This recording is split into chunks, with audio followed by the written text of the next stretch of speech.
Well, you had Godzilla, a jar of pee, and a beehive. True.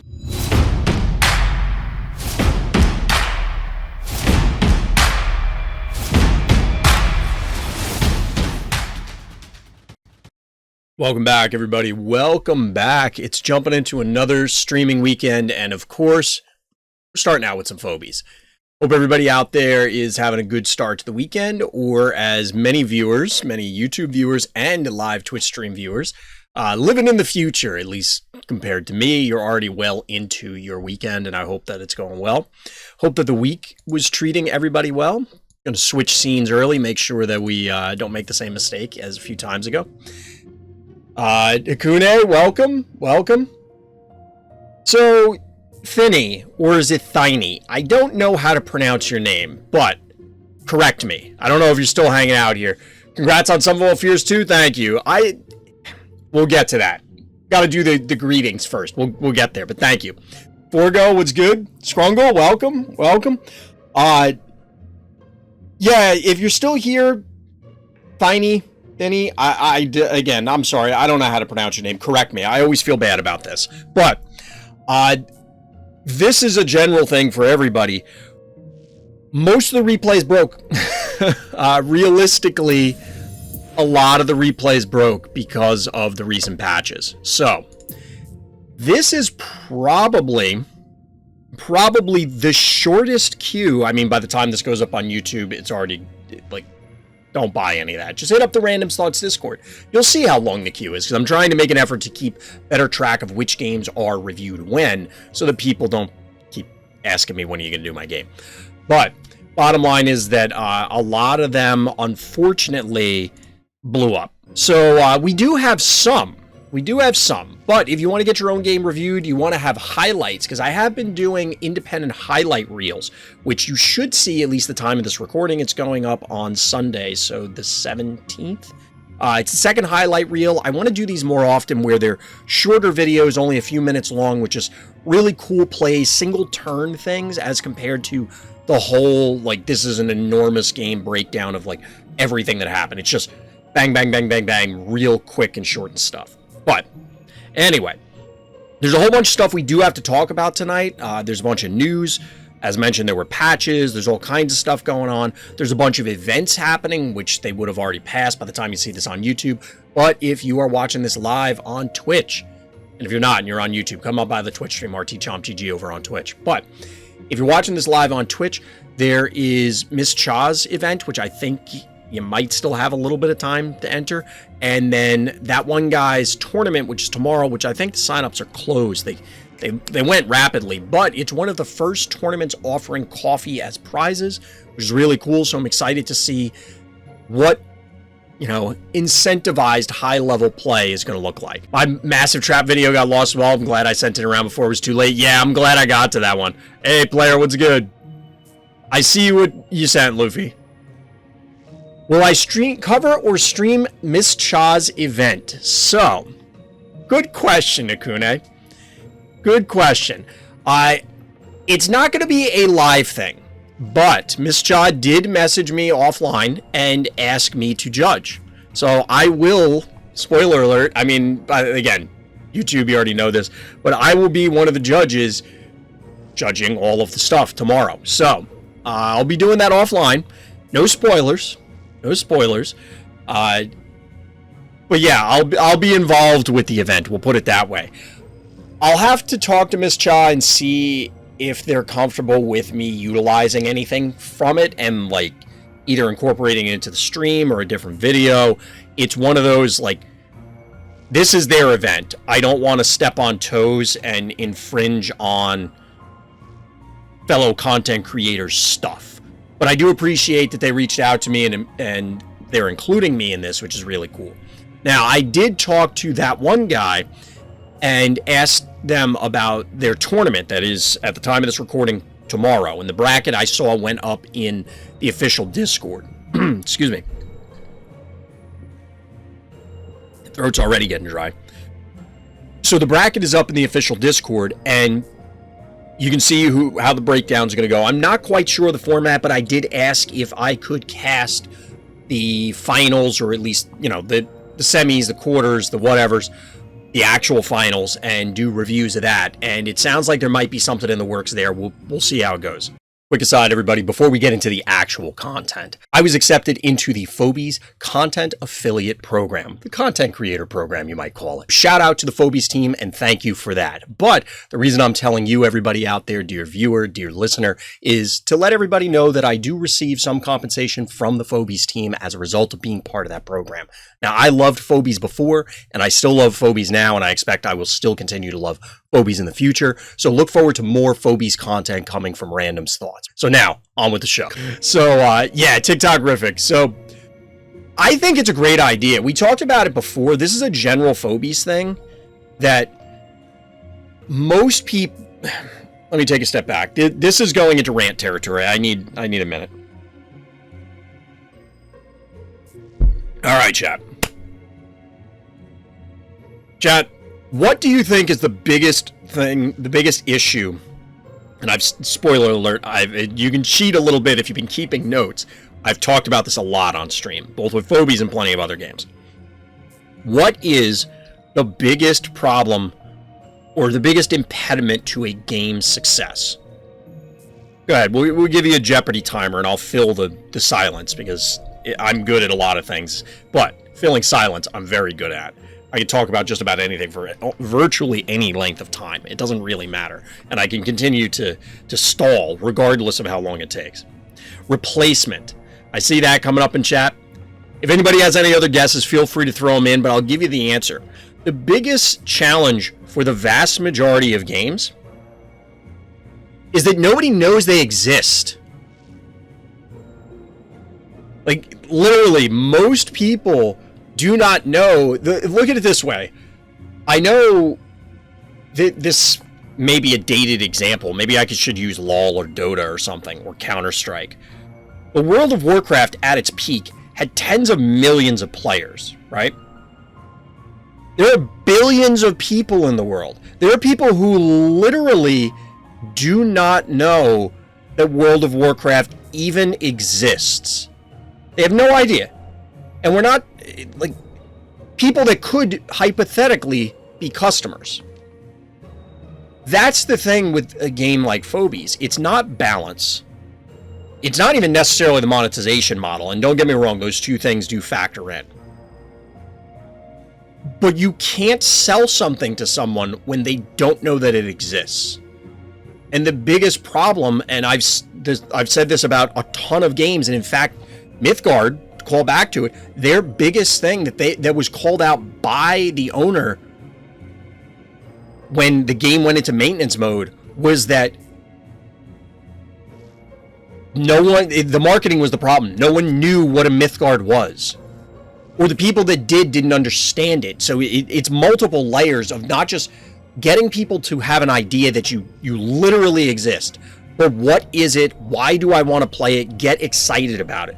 And most people, again, because I was on another stream actually for Evil Dead, just watching because they had a patch this week, and the patch is not getting received very well. But there was a lot of complaints by people who are presumably hardcore players, right? Think about it. Anybody who's hanging out in my chat, if you're watching this on YouTube later, you show up and you watch videos on YouTube for Phobies content or other content. You show up and watch live streams for this game or any other game. You are, by definition, the vast minority, not majority, idiot streamer, of the player base. Most people don't take that extra step for any game. There are very, very few games that either start out, become, or even continue to exist as the hardcore game, as in, it's just, this is all there is. Most of the time that happens when the game has officially died, like the first party is no longer supporting it, therefore the only remaining people are the ones who are incredibly invested. We have to pay chess GMs to try this game. I mean, in all seriousness, extra eyes on the games is huge. That's why things like Miss Chaw's event, and don't get me wrong, I love tournaments. I want tournaments, but I am also by definition an involved, invested, hardcore player. And when I say hardcore, it's not necessarily like I'm bleeding edge top player. And I'm not using hardcore to describe anybody in that category necessarily. Yes, they are a subset of that. But picture a big Venn diagram. No, you're in a concentric circle inside the bigger player base.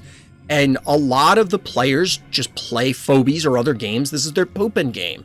You're on your phone. I do a couple async turns. I finish. And then you leave. Hopefully you wash your hands first, but, you get the idea. The point is that most people are only going to interact with the game on a superficial level. So you want to make sure that people are continuing to, you get that constant infusion of new people. Some will stay on, some will move on, but you need to you are required to grow. It's the way it goes. I'm in no way intelligent enough to partake in the conversation, but having a fun time listening to funny streamer words. I do what I can. It's supposed to be entertaining. But this is, and I do not have like a degree in game design. I am not a professional game developer. But I've been playing games and games competitively for decades. I've been around the industry long enough that a lot of it is osmosis. Again, this is all my personal opinion. I am part of the content affiliate program, but I have no information. Get a little hydrate action. If anybody's curious when I say hydrate action, it's because Chad is redeeming points for that. I don't have any information. The developers for Phobies have not told me any of this or anything like that. This is just me surmising things from tons of other games. I believe chess community would give a fair shot to this game and start talking in chess speech in this game, and everything would still make sense. Lots of people in this game are chess players as well. I agree, Hakune, and honestly, when I first started trying to do map notation for things, I was looking side by side at chess opener and various chess move notations to try and see what could we translate to Phobies, but it isn't a... the maps don't line up well. It's not quite as clean, which is good from a gameplay perspective, but it makes it difficult to codify in a clear, concise, and easily grokkable form. I don't know how you can give names to tiles. I think you can, but it's going to be unique to each map, which just means that it's like no two people are going to do it. I don't think there's ever going to be a standard. It's just too difficult. That's why in my Discord, and I know a lot of chat has seen it, I've tried to put the icons for the individual Phobies on the spaces. The biggest challenge for me is in screenshots, and when you look at the maps, we can actually demonstrate it here.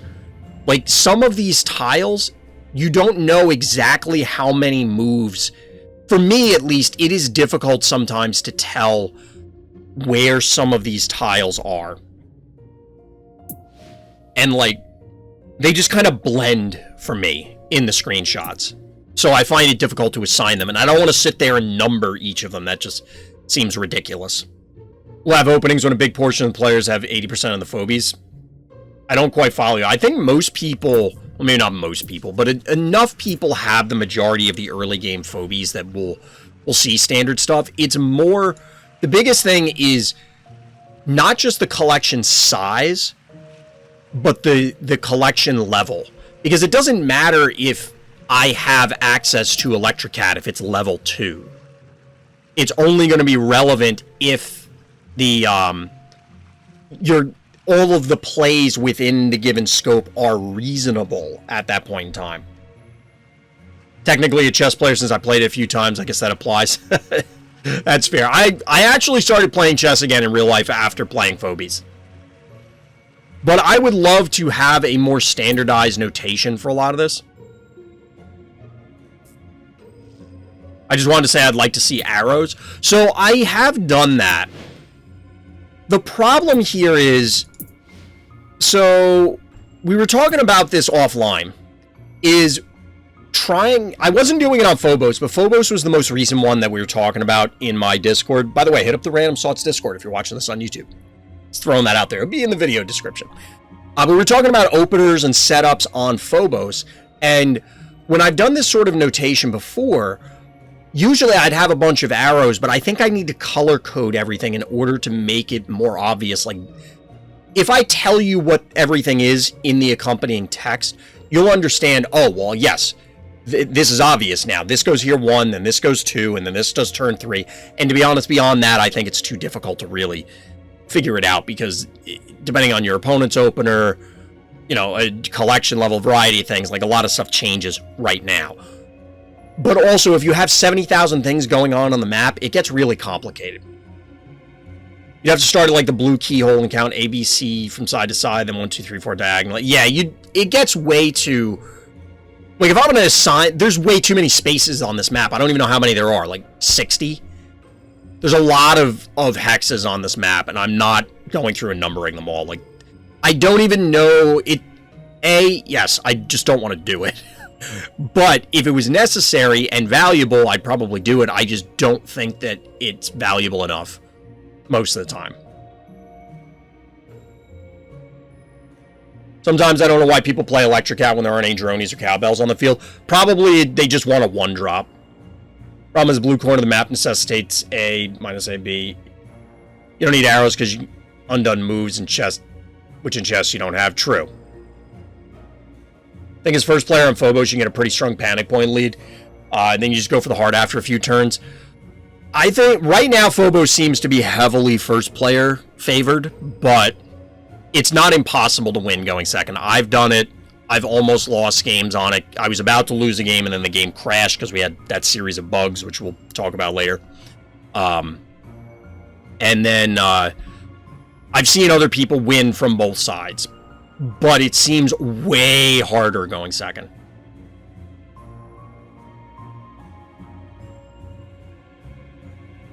Panic point is A5 and C5 in the middle, on Phobos specifically.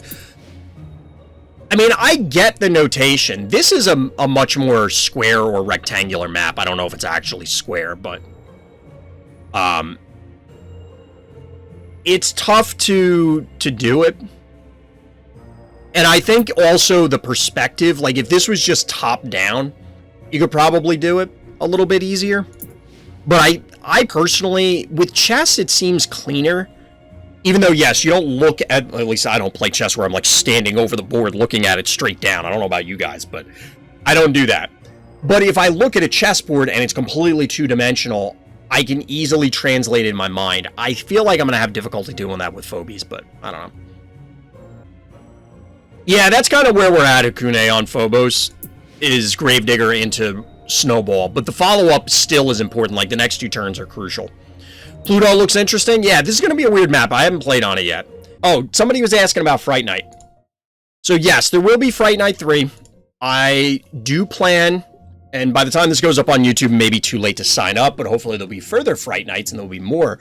I do plan on having coffee prizes if Smoking Gun allows. It's basically contingent on them. I will have to run the rules for Fright Night by them, and that's one of the things I wanted to discuss tonight, is I put a poll up in my Discord. All right, here we go. We're zoning in on Red Rum. So I put a poll up in my Discord about modifying some of the the core rule set going into Fright Night number 3. Honestly, right now I'm leaning towards doing a single-day event. I don't think it's going to be reasonable to run a multi-day event in the way that I would like to without, you know, like an enormous amount of headaches. I just think I'm going to want to scream at the end of it, and I don't want that. So, I think the answer is go with a single-day event for this one. And there were a couple other questions that we'll get to after the game, but that was the main one, was just from a scheduling perspective. Now, I am sympathetic to the challenges that introduces. Namely, if we can't go here, we can go here. So that means we can't get this. I don't think we're ever going to get it anyway.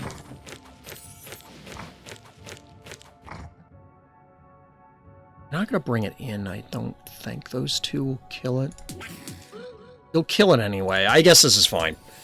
The problem with single-day events is Phobies is very much a global game. We have people in chat all the time, people on YouTube all the time, people in the various Discords all the time that are all over the globe. No matter what time I choose, it's gonna be hosing somebody. Especially because, naturally, shocker, I'm gonna pick a time frame and a time zone that works for me personally, because I'm gonna be the one running in the event, right? The issue is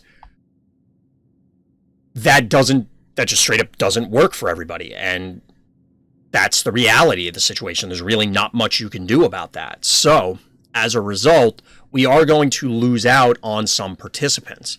Now, based on what happened with that one guy's event, it seems like, hey, we get the new and updated Minotaur. We didn't talk about that yet.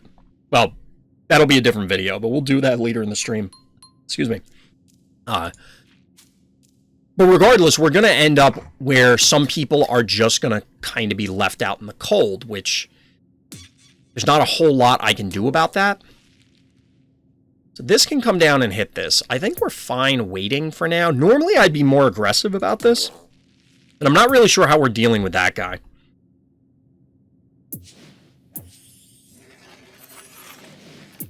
We're probably going to slide this down here.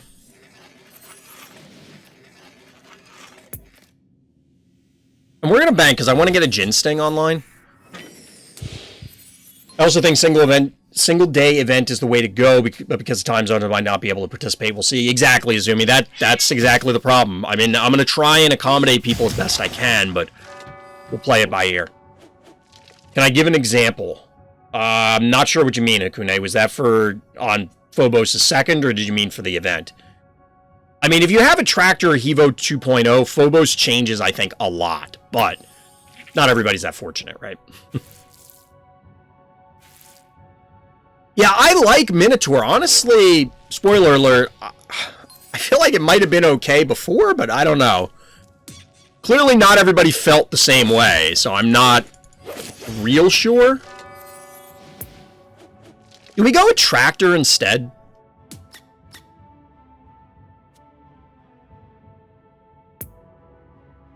I kind of want to go in Tractor instead, just for funsies. Like, I don't mind a Tractor here in general, but I don't know if a Tractor is really what we want. Got a very slow clock going here. On a side note, I mentioned some guy's Discord, a lot of Phobies I wish for, and they were all in double-digit levels, and what really tilted me is even playing good, he just had the ability to brute force through me. Oh, I see what you're saying, Strong. I mean, that's going to be the way if there's no league or anything. Until we can get an official tournament. Hey, we get an opposing Innocuous. Until there's actually a tournament mode for Phobies, that's the way it goes. Hey, Ando, what's good? Oh, did I say a Tractor? I might have said a Tractor. I meant Innocuous.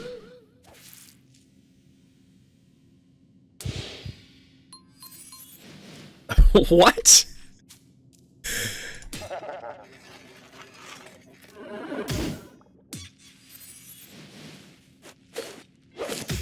I don't know if this is really what we want to do, but we're going for it.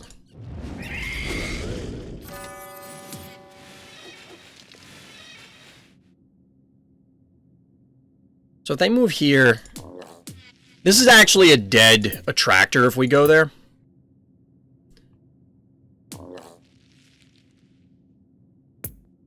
I don't know how we get on their Tractor right now.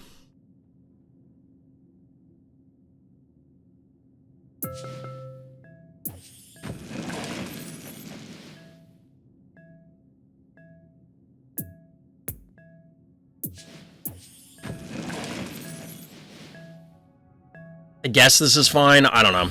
I don't really like this. Oh, no. That's a feels bad. So we traded evenly there. Trap for the 2-drop, but we're going to lose more in this exchange, quite clearly. True story, Lufee. I just got 18 snowball upgrades from a Jack. Nice. You love to see it. Spooky, scary tentacle robot. Woo!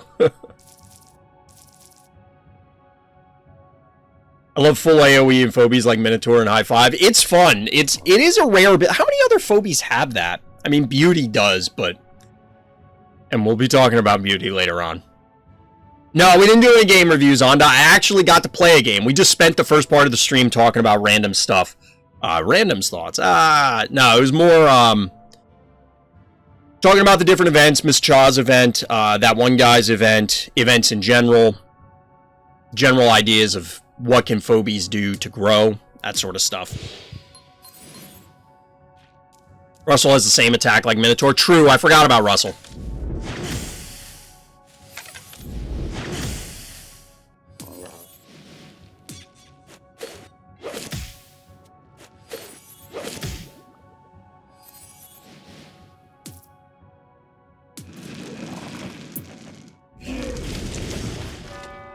I don't know that that's truly necessary. So the spider's going to come in and trade for this, and we're left with a tractor and snowball versus a tractor. I keep saying a tractor. Innocuous and snowball versus innocuous and Gesundheit. Our opponent banked a 6, though. It's kind of scary. I don't feel great about that, I'm not going to lie. This will get us to 5 keys so that we can at least fight on somewhat comparable ground. Evo 3.0, true. Melee AoE Phobies are kind of butt. I don't know. I think Minotaur's... I don't know. I haven't seen Minotaur enough, is the real answer. Why would you do this? Just to recap the point? That cannot possibly be right. What are you following up with? This honestly has me worried. Like, legit has me worried. Why would you do this?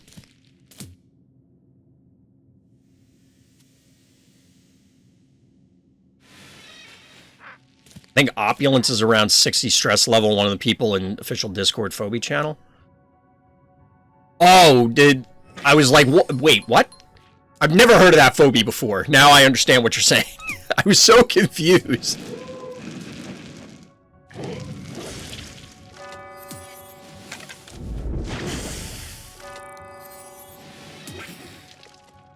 Do we really want to do this?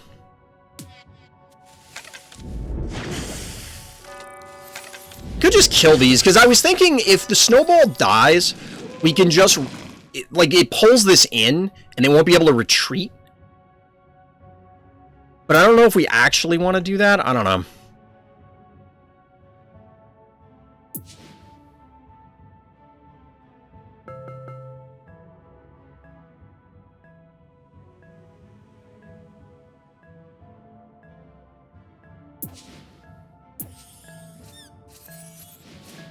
This will allow us to dive the Innocuous if we get the opportunity, while still maintaining a decent key count so we could pop something out large if we wanted to.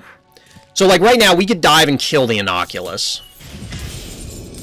We could also retreat and try and kill this Klepto, but I don't think there's any way we get it. This is 8, and 5 is 13, and 5 is 18. We might. It'll be close. We might be able to kill this. It's pretty unlikely, but I guess not impossible. We're gonna try. I'm gonna be super annoyed when we whiff. Oh yeah, we can definitely get it. We can Morty. We can Morty. Oh no, you can't be there. I don't really want a Morty, but we can. It'll be funny. If we can jar, I'd prefer to jar. Oh, we can definitely jar.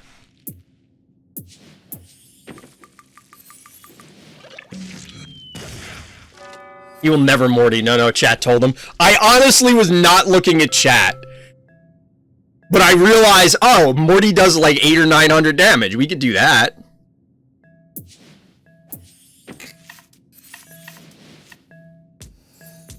So this can swing up from the bottom, and plus they just don't have quantity-wise a lot of Phobies to really fight our stuff. So, no, Morty. 6 chunky keys down the drain? Yeah, you love to see it. At least on my side of the equation. See, chat, I'm taking baby steps here. I have to remember that Morty exists before I can use it. So we're not out of the woods yet. I mean, killing this thing is going to be troublesome. Our Innocuous is going to get one shot by either of these things.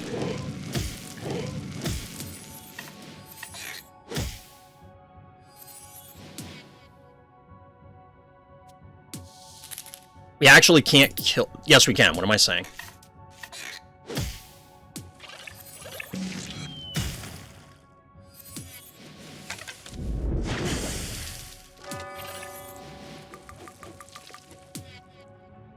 So we have to pull back one in order to keep this alive. They could kill either of these, but then they walk the snowball in range and the snowball's dead. And then it's Innocuous versus the world. Like, I don't think they can kill two of them this turn. Because they're going to have to sink 2 attacks in on something.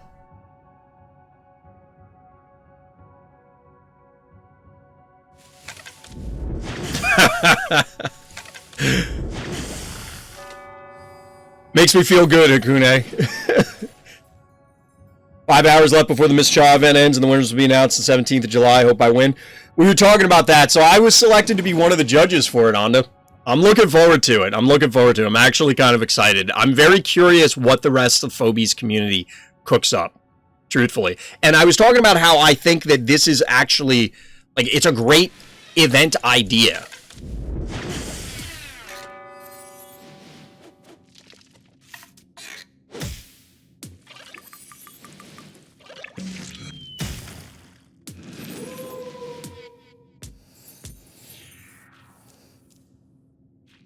The first step to getting better is realizing you have a problem, Sean. Punch more hearts. It's true. And I could punch hearts better with Morty. Yeah, watch the video. I haven't watched anything on it. I'm waiting until there were some directions. We'll put it that way.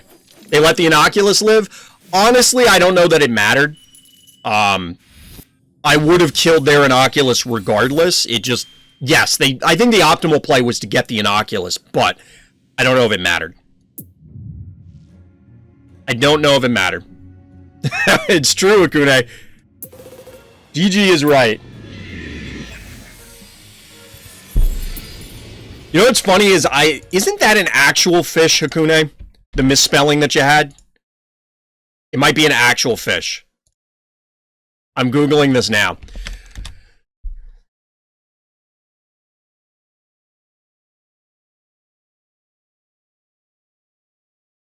No. It's something close. I can't think of what it's actually called. Chad, I'm thinking about buying some G.I. Joes. How many games do you need now? Finally getting a gold pack? Well, I got one the very first season, then I just was lazy about it. We need, what, 33 more games? And I have, like, I probably have 33 async games. I have 29. I have 29. They won't all finish by next week, but I'm going to be playing some more Arena, obviously. But yeah, Chad, I'm thinking about buying some more G.I. Joes. I really want to get the Baroness. I don't really care. Like, the only place you can get the Baroness now is there's a 2-pack with her and a Coil, which is the Cobra motorcycle. And it's cool and all, but I just don't really care about the vehicles. The motorcycles, I think, are better as compared to, like, I'm not going to back the Cobra Hiss that they're doing through whatever the Kickstarter through Hasbro is called that I can't remember. It's just not worth it. I don't really use stuff in my photo shoots that much. What happens if a dimensional phobie pulls its killer when both sides are on their final phobie at the end of the game? I think it's a draw, Scrungle, because any of the simultaneous death things like that, the way the game actually runs is nothing happens until the turn is committed. Hey, Lufee gifting subs. You love to see it. You love to see it. There we go. Can we get some love in chat? Get some bees going? Get some chomps? Maybe a few emotes. Maybe a few emotes for people out there hanging out. Lufee, the Santa Claus of the Randoms Thoughts stream. I gotta see if there's a way to track how many... Like, there's a way to see how many gifted subs. GG. Yeah, it says it right there. Lufee's gifted 8 subs in the channel. Lufee, the Santa Claus of the Randoms Thoughts Twitch stream. Cheers. I need to fix that emote onto the Chomp one. I don't like it. It looks dumb. It's kind of funny because it almost looks comic booky in a way, but I don't like how it looks. It would be better. It's just because the word chomp is an odd number of characters. See, like, I like those better, but I don't know if you can really tell what they... Because it's so small. I don't know how other people do it. When I watch other streams, they have things like that. Yeah. Just omps, whatever that means. I'm afraid to know if that means something. Like, it's the internet, right? You gotta be worried about whether random acronyms mean something. That's the new channel meme, omps. Get a little omps in the chat. When you raid, I'm spamming omps. Nice, nice. I gotta raid more people, but there hasn't been a whole lot of people in my time slot streaming Phobies.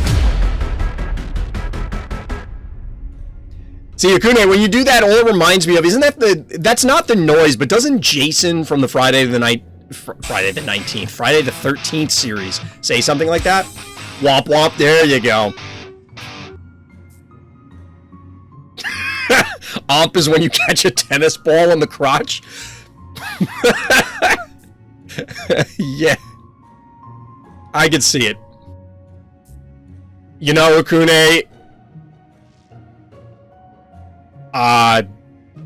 let's just say there are things that exist. Let's just say there are things that exist. We'll leave it at that.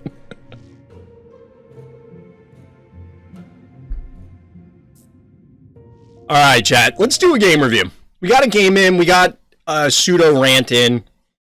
Pseudo tirade, pseudo rambling. Whenever Doc shows up, he'll probably miss all the other ones. But as mentioned earlier, if you want to get your own games reviewed, hit up the Random Thoughts Discord in the description, or exclamation point Discord on the live stream. RTChompGG, by the way, over on Twitch. Get that in there. But a lot of we had a list of, I'm not exaggerating, it was like 30. And I couldn't get through them all. We did, how many was it? It was 20 to 31 last weekend. I'm changing the format where I'm only going to do one per person per streaming weekend. So we're not doing a bunch of repeats from the same people. Highlights are exempt from that. Like, if you have a one-turn thing, okay, we'll do that, as opposed to full games. Obviously, it's still going to be contingent on if patches break stuff. Whoop, I didn't mean to do that. Clicked the wrong thing there. It's going to be contingent on patches breaking stuff, and I'm reserving some slots for subscribers so that we can do their games, give them priority. But this way we can hopefully get through a greater variety of people. So we'll see how this goes. So the first one up is Onda. All right, so we are zoning in on Phobos. New map. So what are the notes for this one? You love to see it. Also after this update, so the replay didn't break. True story. So our hero here is Onda, zoning in the blue corner, which, as mentioned earlier, really seems to be, you know, Omp is oh my phobies. When you lose, it'll be ow my phobies, right? Is that what we're going to do? We're going to spam Omps every time something bad happens? Like, in the new Womp Womp, because somebody did Womp Womp earlier, but the new Womp, I should do a new Womp Womp 1 with Omp. Be like, ow my phobies. Ouch my phobies, exactly. Alright, so anyway, game review. We're getting in there. Phobos. Your best strategy on Phobos. Folks, take notes. If you're watching this on YouTube, you're in the live stream, take notes. Go first on Phobos. There you go. That one's for free. You don't even have to pay for that one. It's a great tip. But anyway, this is the counter opener if you're going second. Also, in all seriousness, Gravedigger into Snowball seems to be the good response because it allows you to control a lot of the northern part of the board or swing towards the middle if you need to. I am of the opinion, and we'll see what our orange player does here, that you kind of need to play to the edges, which is a little difficult because once somebody gains control of this center stem, it's very difficult to dislodge them. But we do have even panic points to start. So we'll have to see where this goes. We get a follow-up Hevo, makes sense given the Noxious. And we get the positioning here so that there's no easy way for our orange player to assail this position. This is kind of what happens. You snowball into this where you just start solidifying this bunker that is in the center, and it's very difficult and very resource intensive to either siege it or avoid it because you're taking a ton of damage on your heart. But appropriately, our orange player has been able to maintain at least somewhat of a reasonable panic point parity. They are down by 1, but it's not that bad. But here's where things start. Oh, no. Which one is this? Is it a repeller? Is it? Wait. I thought a tractor was the white one. All right, well, this is a tractor, so I think we all know where this is going to go. Honey Bear's pretty good on this map. I could see Honey Bear being good here. I sent Casso and Rambo to their heart, and it was literally impossible to lose. It's funny you say that, Lufee, because I did that to somebody. I was going second, I swung south with Rambo and Cassowary and just started beating on their heart. But let's see how our orange player reacts, because although this is a very wide map, like, you can... Ooh, they block off the top. This is kind of cool. I like this. Is this the earliest turn that they could have done that? Probably, right? I don't want to go back and check, but it probably is. Just use Brony easy, obviously. I just try to just consistently saves a bunch of heart damage. Well, saving the heart damage is a game changer because it buys you time. Like, it isn't an obvious thing, so since we're on this map, might as well get this in there. If you Honey Bear and disable all this stuff, obviously they could try and swing to the Honey Bear and, like, dive on it. It depends on whether they have Spire out as well, because Miss Moffat is really dangerous here because it allows you as player 1 to just pick off as they're building up forces. Like, if they want to build a siege force, you just pick off important things and just blow them up. It's like, oh, they traded? Well, you can just retreat to the stem and they have to, what, go all the way back to their vault? Player 2 is at a larger tempo disadvantage due to those exchanges, typically. Honestly, Hakune Brony is probably not bad. There's 1, 2, 3. Like, a Brony here could actually hit something on the stem. So.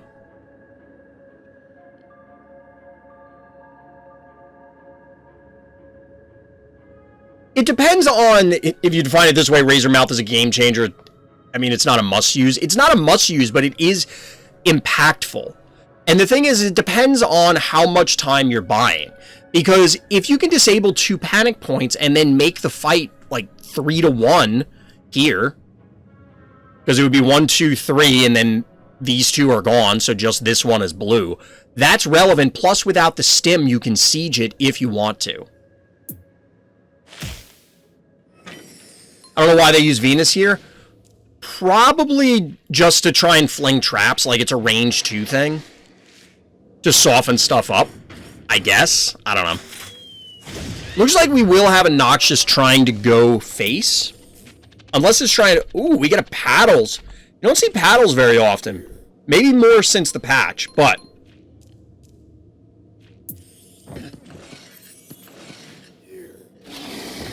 Alright, so Onda here is breaking their own block in order to get Alistor. Oh, baby. I can tell you right now, the orange player is probably sweating it pretty hard right now. Truthfully, you have to dodge the AoE here.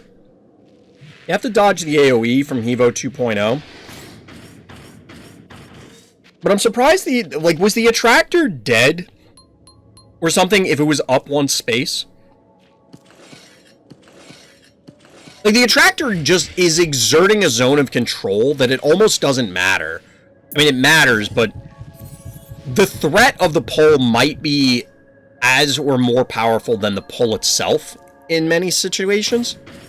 Alright, so we get a boop here in Finnegan. What is the Paddles gonna do exactly? Who are you gonna juice that's just gonna dive in? I guess the Noxious, so that way you can, like, dive deep? I don't know, this seems weird. It's arena game, they tried to boop many times, but in the end he undid it. Gotcha. Stockfish says Venus was a blunder. Yeah, I don't really like the Venus here. I don't hate it. See, like, this hurts. So we're getting this, like, close... I mean, this could run, but basically, Onda now has control of this entire top set of the map, which means it'll be, at best, 4-2 panic point advantage blue. At worst, it'll probably be 5 or 6.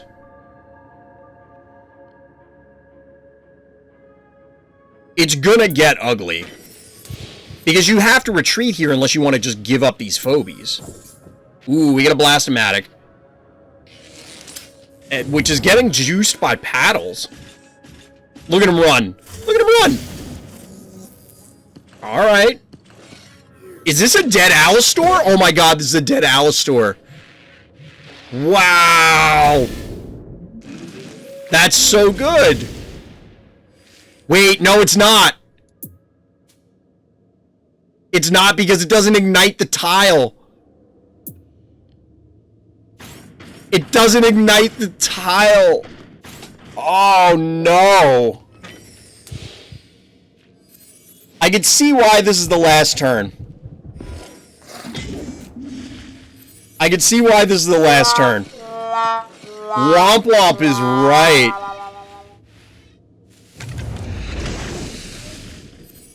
I mean, I imagine, even before all this happened, that Orange player, like, they probably were Alt F4ing anyway when the Alistor didn't die, because that poison is now meaningless. You're going to heal it off. Like, you'll tank through it because Alistor's life leech is insane. Oh, chat. That is brutal. That is brutal that it doesn't ignite it. I mean, I know that's how it works, but, like...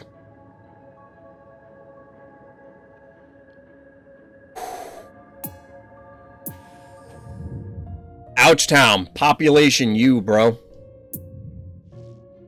Evo 2.0 and Blastomatic die for free. Yeah, I mean, I don't know if they were... If that opponent, that is... was, I don't know, it kind of felt like, what was the point? What was the point there? Well, those moves were, I guess, I don't know. It just, I don't know how to say it other than it was meaningless when the Alistor didn't die. Because the Alistor not dying was kind of a big deal. It was like, literally nothing you did mattered. You just offered up your best phobies to get booped / yoinked and then accomplish nothing. Yeah, Hevo didn't even use a skill. Big sad.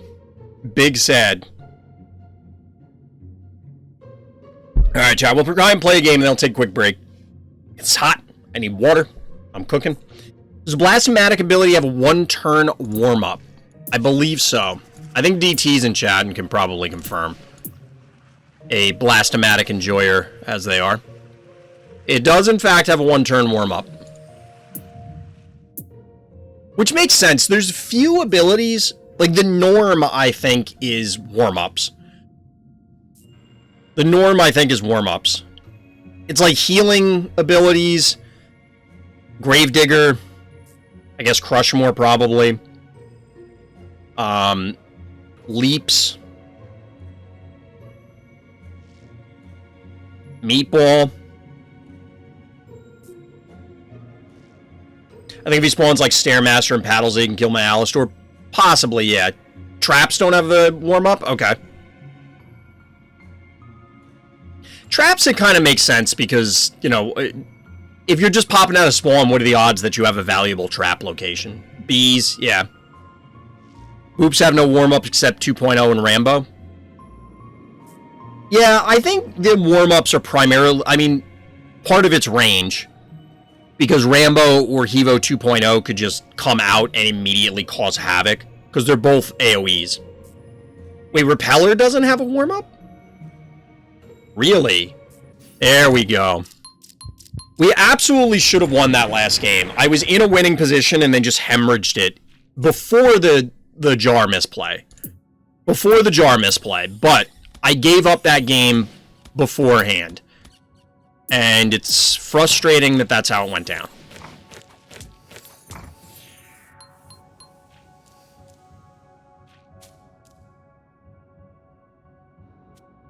What do I think of Brony? Brony's pretty good. Why? You're having a debate in Discord? There's your first mistake.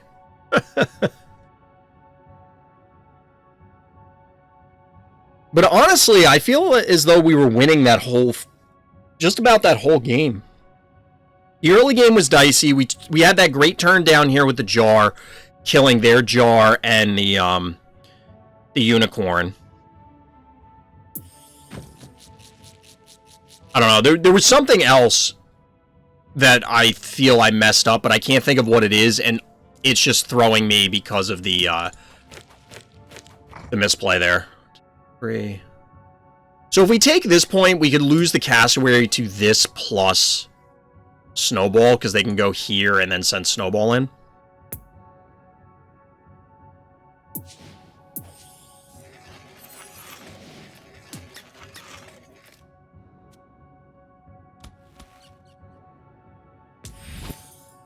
This is only like 1,500 damage. If they went here and shot us. So like we leap, we send this in, assuming that's even feasible. It's not enough damage to actually get them.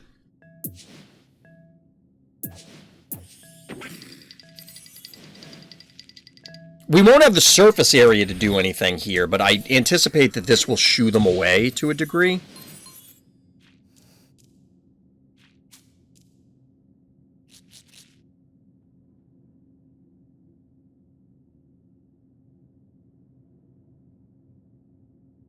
Honestly, I talk about balance on stream. They banked to 6. That's scary. I talk about balance on stream frequently, but I tend to avoid discussing it whenever possible. There's really not much to be gained from it frequently. Like, people already have their opinion. They know how they feel about thing. I guess it doesn't matter. Wait, if you're here...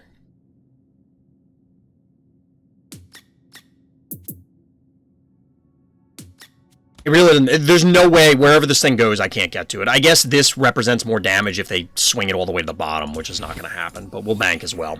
Like, people are already set in their ways, and I think most... Oh, this was stupid. This is going to get bead. God damn it. I'm trying to talk, and now I'm... I think unicorn attack animation shooting the enemy with popcorn. It would be pretty funny. I haven't looked at it that closely. I assumed it was ears of corn, but I don't know. Have I tried Boomer yet? I heard he's good. I've tried him a couple times. He's just a body. Like, whatever. Well, to be fair, Scrungle, like, that's the correct play most of the time. Just encounter your first Smother Mother. Good luck. So, like, our position here was terrible because we can't threaten anything on this Jin Sting. All we did was take damage on, like, we should have spread everything out. We're not going to attack it.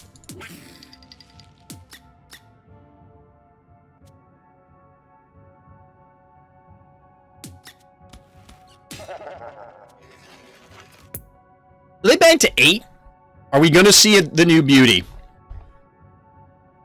Are we going to see the new beauty?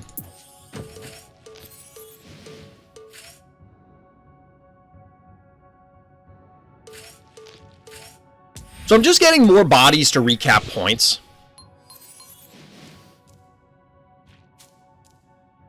Their urge to throw them bees, exactly. I have a mighty urge. Yep, it's beauty. Who'd have thunk it? I don't really know how we answer it or like what we do about it. I don't.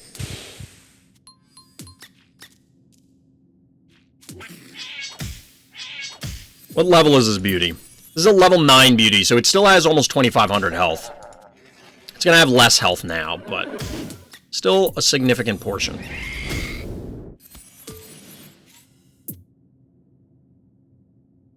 Yeah, I guess that's fine.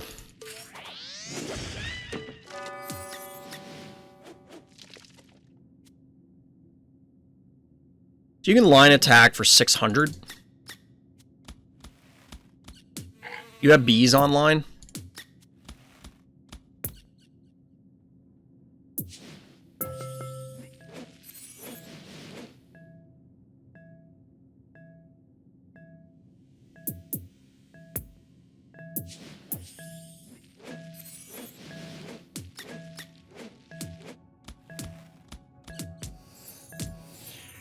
So unfortunately, our down panic points here. The reason it matters is I just want to keep pressuring their life total.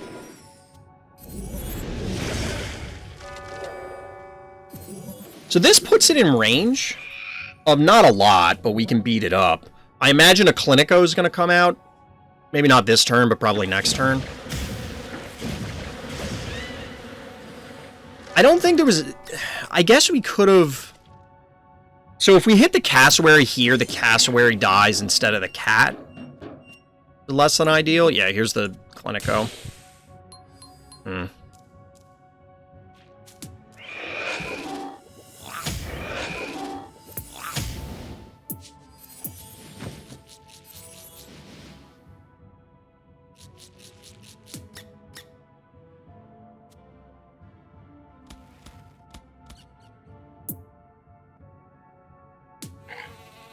Maybe 4, 7, 790.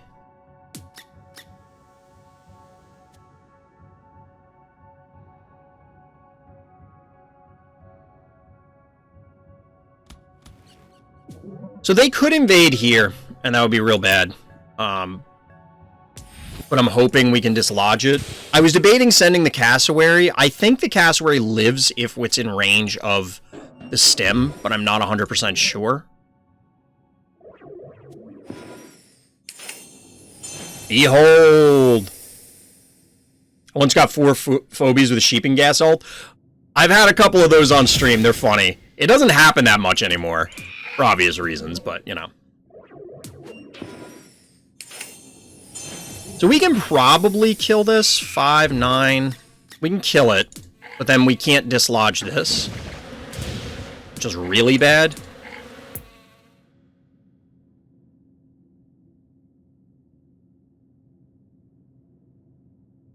Beauty stepped on the stem and said, check this. Boom. Exactly.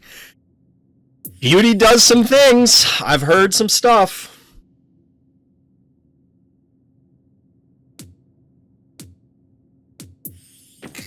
I've heard a few things about the old Beauty.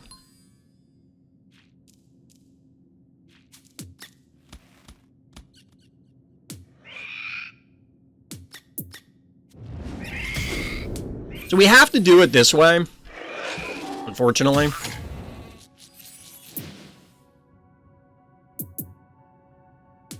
Do it this way, though. How much health do we end up with?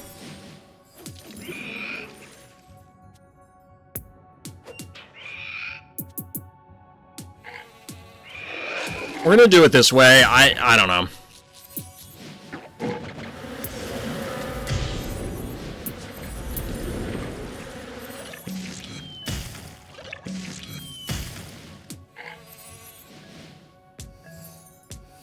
This will shoo them away, I hope. Just spawn a jar on the keyhole, package instinct. Exactly. Exactly. So I was a little concerned about this taking 500 damage, being sub 1,000, and then just randomly dying. Stim Clinico. The beats are real. Alright, so they're just going face. This could get scary kind of quickly.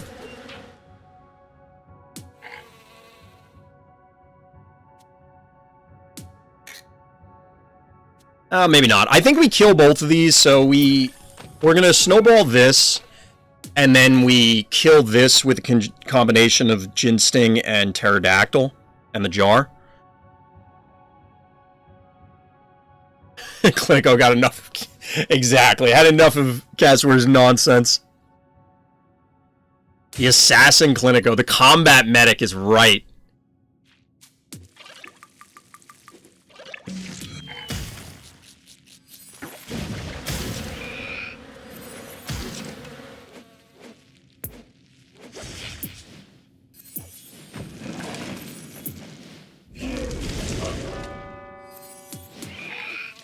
So I feel okay about our position. I don't feel, like, fantastic, but this isn't horrendous. I think you got this in the bag. I mean, I've thrown better positions.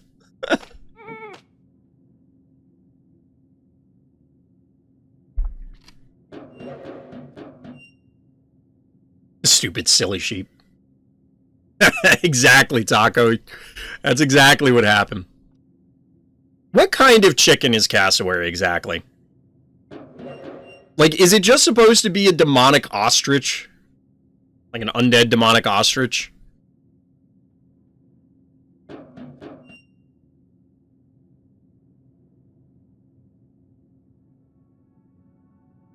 I do wonder about some of the phobies. We've talked about this before. So honestly, I think I'm fine if they, like, I'm going to send Snowball here, and if they sheep it, okay. Cassowary is a cassowary. There. And the last thing is, in fact, whatever this one is. Kaboom! Kaboom, baby.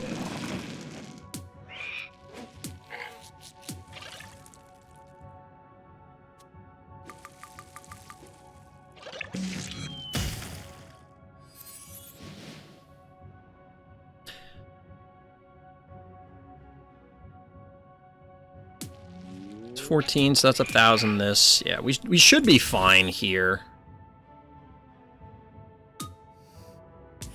So that thing won't die to just plain bees, but... honestly, Scrungle, that may be true.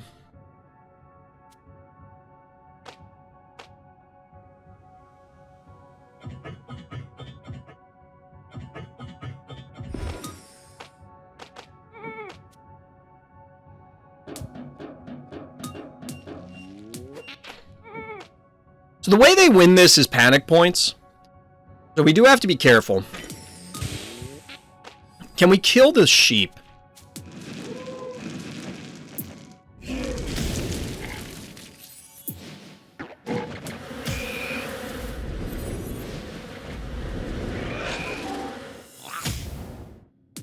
Yes, we can. And that, folks, should be the ball game.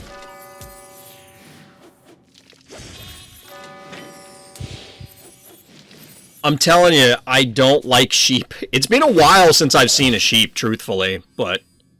GG. Wow, they didn't actually... I thought they undid the attack at the end. I didn't realize they literally did not kill the jar. GG. GG. So imagine if that beauty had, like... Like, was this a game where the beauty health change mattered? Clinico's sitting there with absolute rage. It is a murderous Clinico. It is a murderous Clinico. I just want to look at the turn where we killed Beauty and see, did the health change matter? Clinico couldn't claim 2 lives today. Can't quite get there. Alright, so wait. It would have started with... This is level 9. So let's say it was 2679.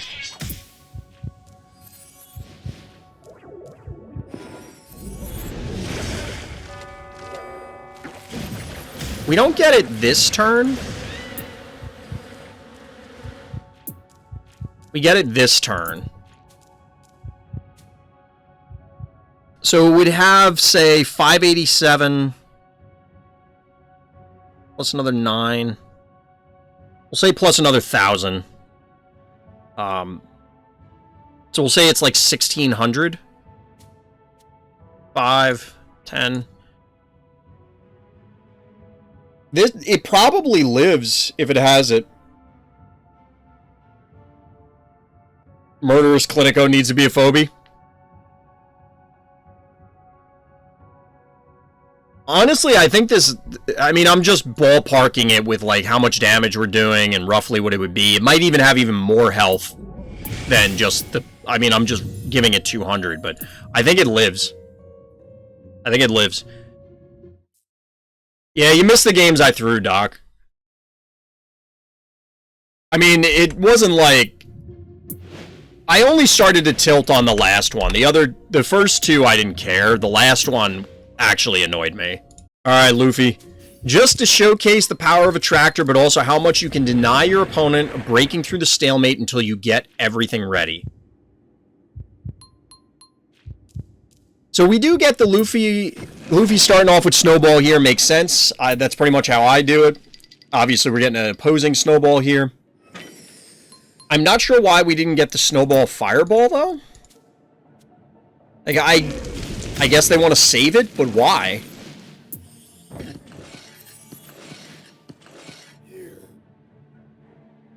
That Clinico was, I have no mouth and I must scream.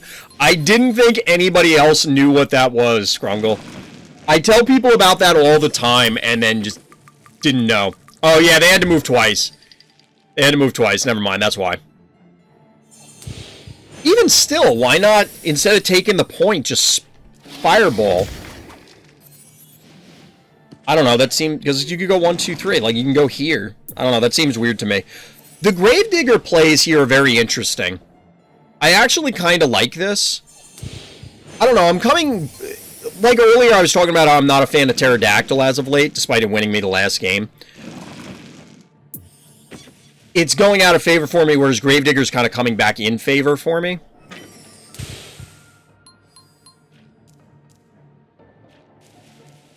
This is a dead Snowball, right? This seems like... Why did this happen?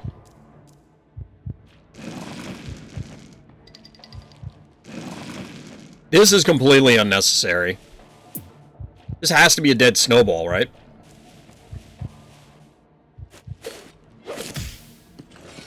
Snowball can go to the healing spot, but it forces it out of there. Like, it forces it to do it. Yeah, this is absolutely a wasted Snowball. I don't understand what that is. This is what I was talking about, and you saw it in my games earlier, where an early play like this really puts you in a hole. I mean, it's possible. No, because this can't attack this turn. Lufee's Fireball is up. I mean, the panic points are in orange players' favor, but I don't know that that's worth sacrificing the Snowball for here. So yeah, Lufee can walk away. If our orange player really wants that Snowball, hey, Lufee, joining the Erratic Club. You love to see it. The Erratic is pretty good on this map because of the weird positioning and the forced clustering.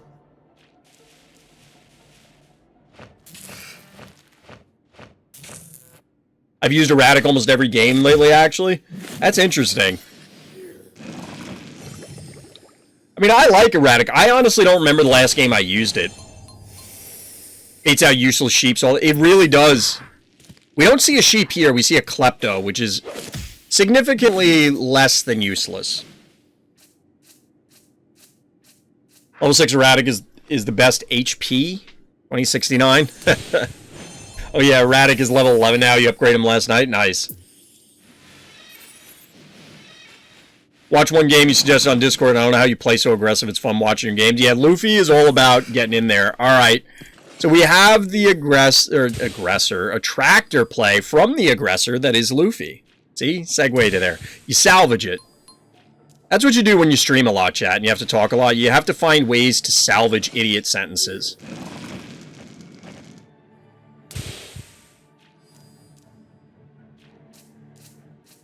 Yeah, I don't think that at this point, the game is over, right?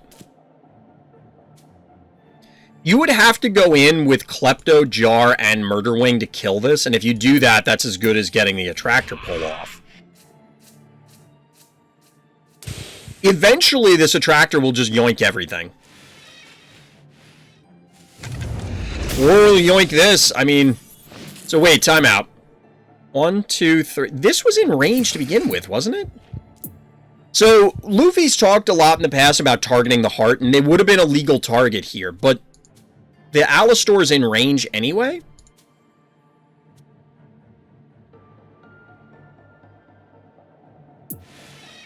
The Alistor's in range anyway, so it doesn't matter. So you get the yoink here. Erratic advance. Of course, that's a dead Jar. We're going to see a dead Murderwing. And some beatdown going down. Oh, no, it's a dead Alistor. That's enough damage. Oh, no. And just like that, the ball game, folks. Oh, man. GG. Well played, Lufee. Well played. Yeah, I mean, at that point, the game's over. I think they were expecting the game to be over as soon as... I don't know what they could have done to, given the position they were in. Like, how do you answer the attractor? I truthfully... God damn it, Discord. I'm trying to update the list.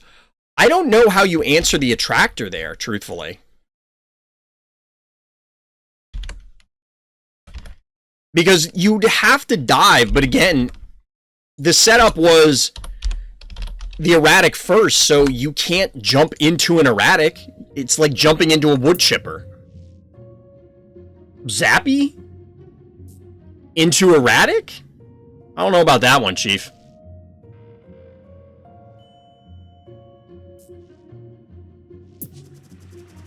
Like that, the end state for that, what am I going in here for? Come on. I keep clicking on the wrong thing. The end state for this just feels really ridiculous. Like, if you're watching this on YouTube, feel free to chime in and leave some comments on how you think this could have gone differently. Basically, I submitted that game to showcase being 2 panic points to 1 is no longer enough. I don't think it ever was. I think people just played too passively because people didn't know the game, and now people are understanding what you can do. So, like, this erratic basically just bullied everything out. The clock here is irrelevant. It'll take, like, 30 turns to kill somebody with this. I don't know what it actually is, but as soon as this attractor came out, this is, like, the only opportunity to kill erratic, which you're obviously not going to. You could get, what, like, we'll round it up to 5, 1,000, 1,500, 1,700 damage at most, and then it blows up, like, your entire team. So you don't go for it then to kill the erratic. As soon as this is in position, this is your turn to try and kill this. Which again, no you're not, because it might as well be an attractor pull. It's even worse. Probably. And clearly this positioning was not good. Like, you could have moved the Alistor back, but targeting the heart means that at least the jar ends up in range. Which is probably worth it. Because then they try and counter dive to take out the attractor, assuming they do that, and then you just blow everything up anyway. Attractor is absurd. Like, I've mentioned it on many occasions before. I'm concerned about attractor, but I don't know what the counterplay is there. If I target the heart, I move things up north instead to kill Crypto. Well, Crypto would have gotten pulled onto the stim then, wouldn't it? It could be 9 cost, I'm barely joking. I think it should legitimately be 7 or 8. Because it's 6 right now, isn't it? I don't know, attractor just feels ridiculous. Alright, chat. Winning streak starts here. Let's go.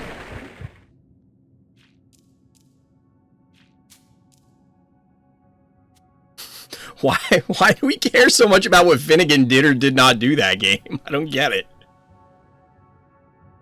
Not the claws.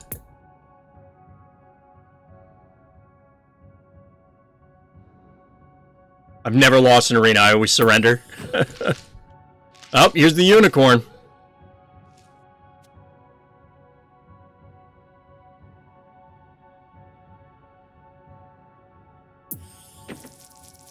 Because Finnegan has feelings too.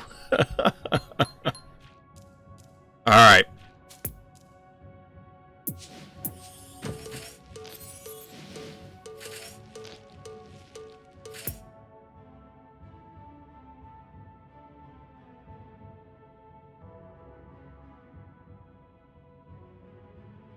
So I can hit either one.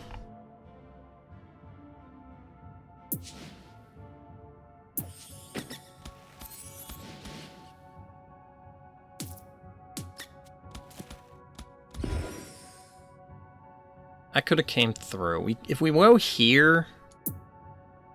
Like, what if we...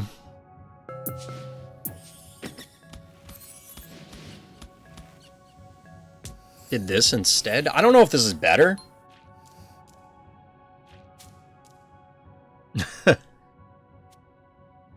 Surrender is dramatic loss. True.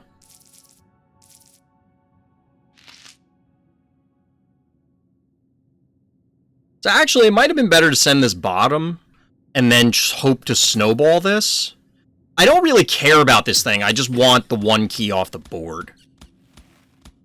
Like, I can't safely take any points here. They're gonna march this up, and it's safe.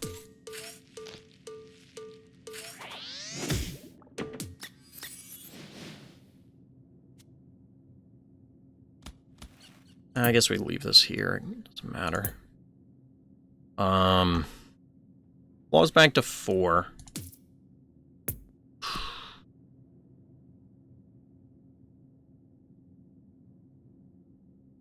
I'm not sure what we want to do here.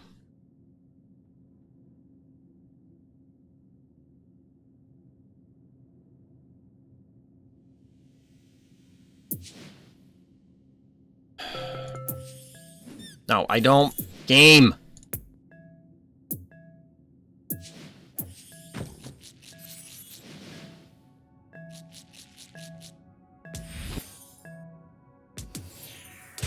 So if they advance, that means I can burn down whatever shows up. Unless they body block, I guess.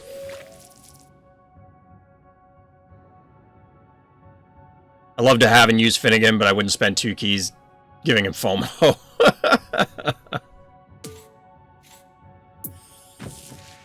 We got a Poison Ivy follow-up. A lot of traps lately. Which is unfortunate. I don't have access to Doom Doom or Tickles for that matter. Are there any other anti-trap phobies? I don't think so.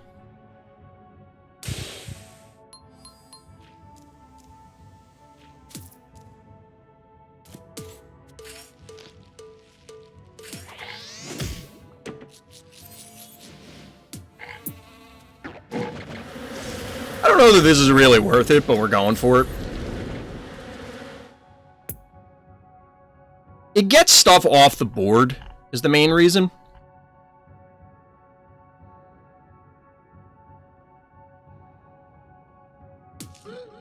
Obviously, our cowbell's gonna eat it, but...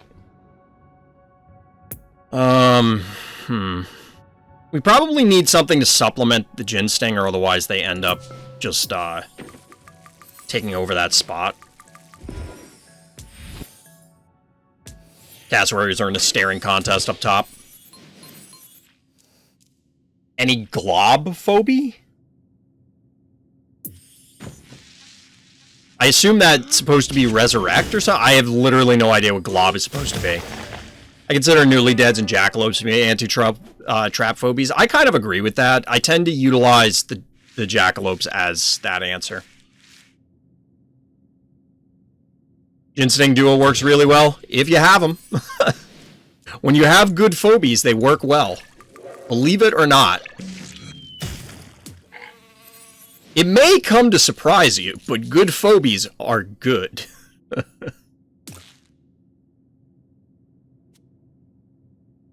So I think this put a trap out. I'm not sure. Which means that 1 keys will just straight up die.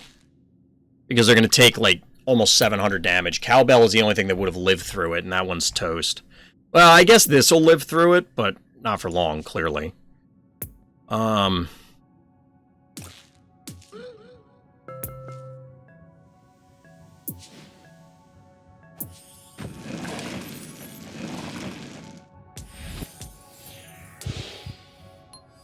we're matched at 4-4. I don't know that Snowball's really what we want. I wanted the mobility, but I don't know. Does Glob digest traps? I doubt it.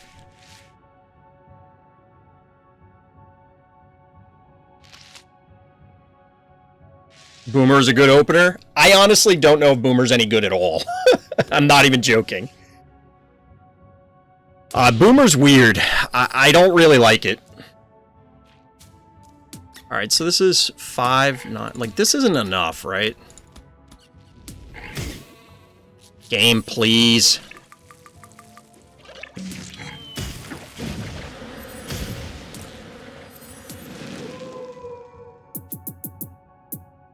Can't quite do it.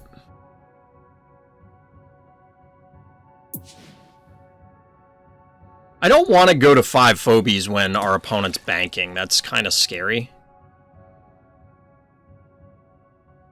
You could hit it, you could hit it. I guess we leave you here. You could always leap. We're giving our opponent way too much time to set up an enormous amount of traps. That's the scary part.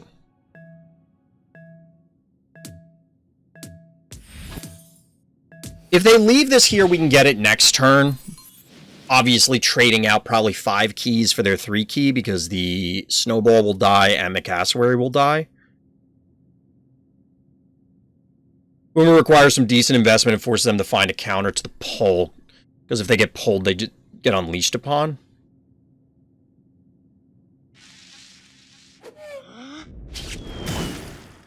I don't quite follow you, Scrungle, because the Boomer still die. Like, the Boomer doesn't get pulled, but everything else does.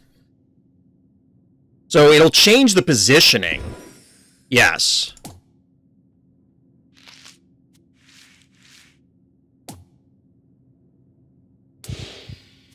Boomer's good on Xylo? Possibly, I could see it.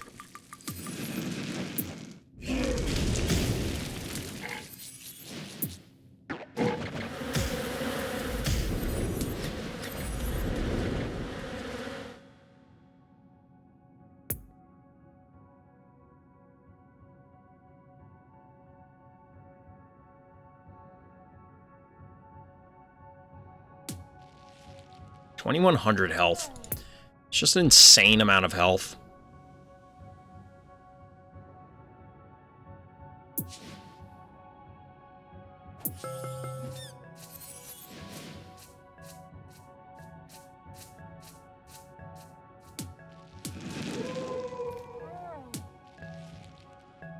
They could get a really good more bees off, but I think we punish it. And I don't think they can get to anything else of ours. I don't even know if I should have done bees with our Gin Sting or not there. We might have been able to get away with just a regular attack, which means that, like, there's more damage to spare for other things. I like what you did there. I mean, it's fine. I just don't... The point is, like, we could still have more bees available. It gets the extra damage to help chip down the their Gin Sting, which is the problem. I got something stuck in my eye, and it's driving me crazy. Yeah, Venus, Unicorn, and Poison Ivy fighting undead units. That's what I call Plants vs. Zombies. It's true. And Spud. And Spud.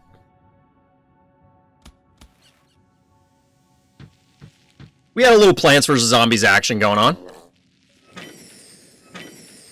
Now the opponent's sending crap to get into my eyes. I mean, I guess.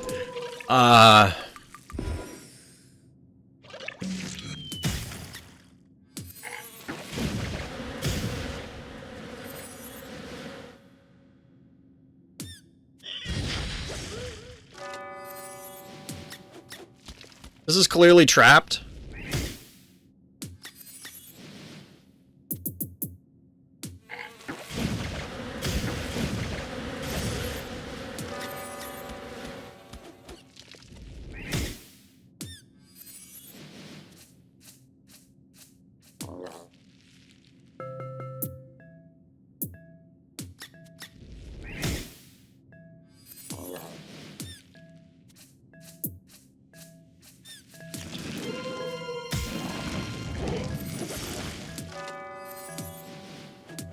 I don't know if that's worth it. We're going to lose the jar. We lose the cassowary. And possibly snowball too. Like, our forces are depleting, and they still have a very healthy Gin Sting. You just got Kerbloom and Bluelian? I can't wait to see the plays with Bluelian, Lufee. I guess... You can do some fun stuff with Bluelian, but I don't know if it's going to be as splashy as a lot of other things that can be done. For obvious reasons, right? So this comes down and kills it. You kill this like that. and then this is dead. So we lost... We killed Minotaur and Unicorn, and lost Cassowary and... whatever? Murderwing? I mean, we might be able to kill this thing, and that might be worth the trade.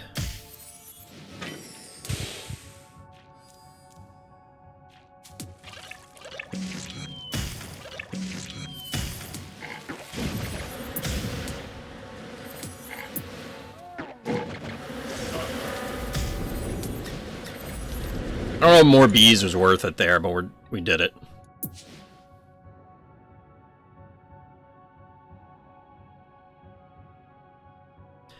So the correct way to do this is probably Pterodactyl, chat. But I kind of want to go Barzilla for the lulz.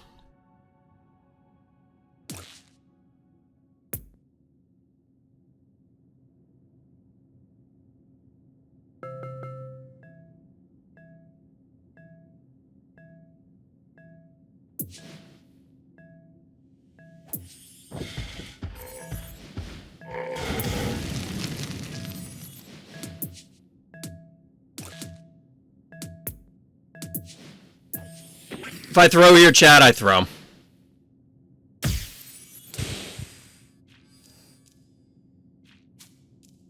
Bluelian plus Quagmire would be a good vid. That would be kind of funny.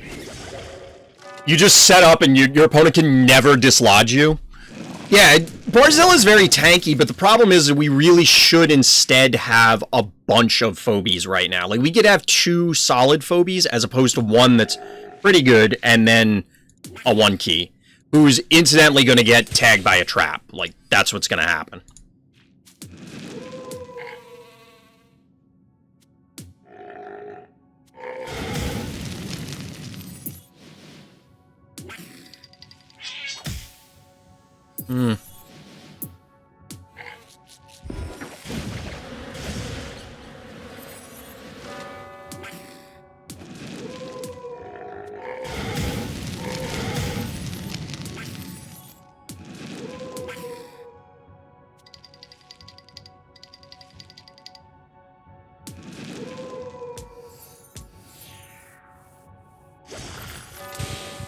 I could fire the Poison Ivy? Yeah, I could have hit it with Barzilla. He has one little doggy, a bird fetus, and a funny plant. What is he realistically doing? That might be one of the best descriptions I've seen of Phobies ever. GG, Claws. GG. Claws got me earlier in the night, so... Alright, 1 win under our belt, chat. 1 win under our belt.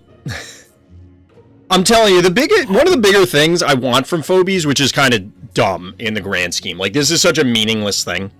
But I really want individual stats. Like, how many games have I played against Claws? What's my win rate against Claws? Kind of thing. It would be very difficult to track all that data, but... Well, you had Godzilla, a jar of pee, and a beehive. True. That would be dope. Like, it honestly would be fun. You were just thinking that today, Savadas. I brought it up before on stream. Other games I played have had that.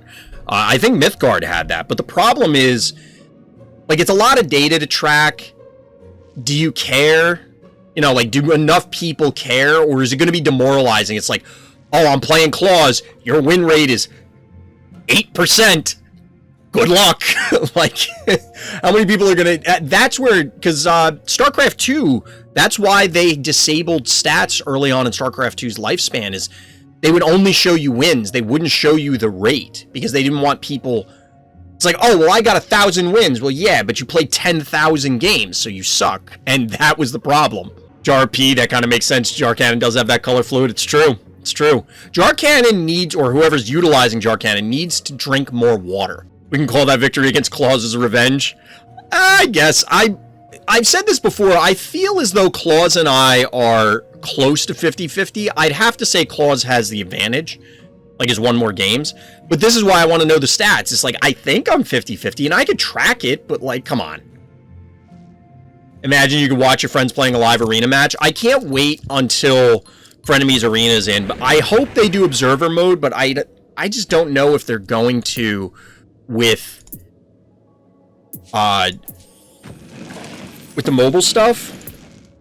I don't know. Maybe it's fine.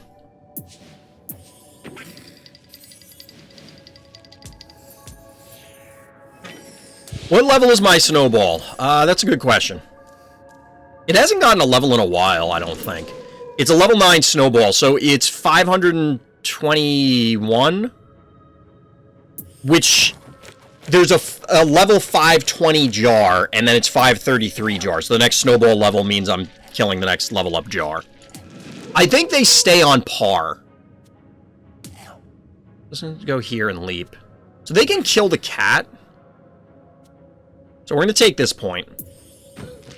Watch me add another notification, like watch your frenemies duke it out right now. Oh, like another quest? That would actually be good. Because I think a lot of people have a lot to learn just by observing games. That's why I like doing the, what was the other? Oh, it was a unicorn. I like doing game reviews because it is knowledge for me, too. Like, there's a little bit of a selfish interest there, but you know, there's value in it. I'm not gonna lie, I kind of want to go Rambolina now because they have a bunch of one-movers. You need Jar and Snowball to have the same level to one-shot a Jar with Snowball. Yes, is that not what I said?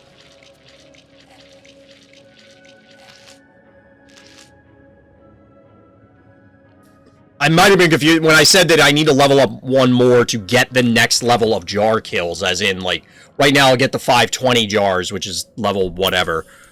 I guess the same level as this, level 9. But then the level 533 jars I can't do.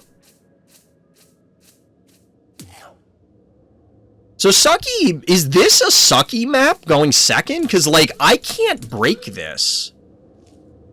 Mostly because I sent the snowball down here, but I can't break this efficiently. Hold on. We're gonna try this.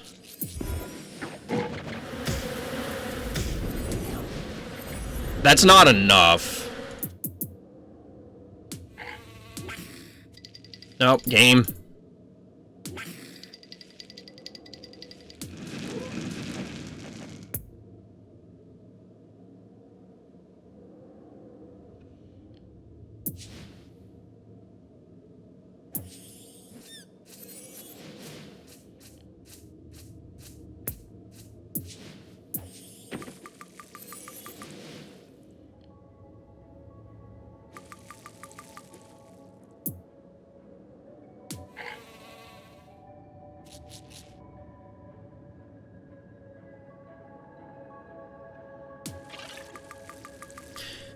This should minimize their ability to hit stuff. Like, I don't think they can advance into this. They can move here, they can't... Like, they can leap and hit with this, and then we kill probably... Well, maybe not both, but we can beat it up.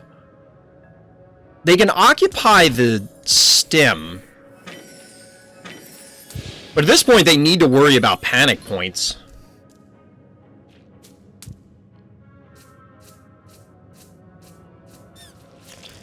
This is bold. I was gonna say, like, you want to burn a cooldown on something you're not even gonna kill? Oh, they have Heartbreaker. That's real bad.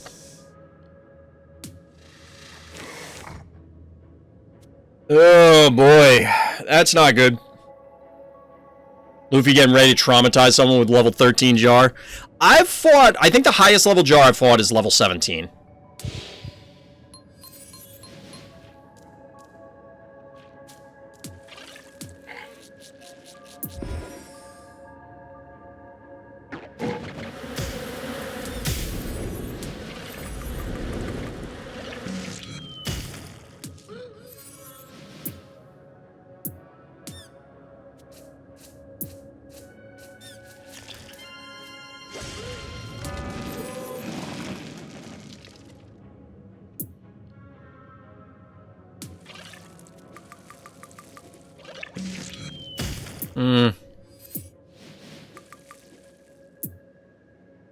We'll wait on that. I don't know where I want that to be.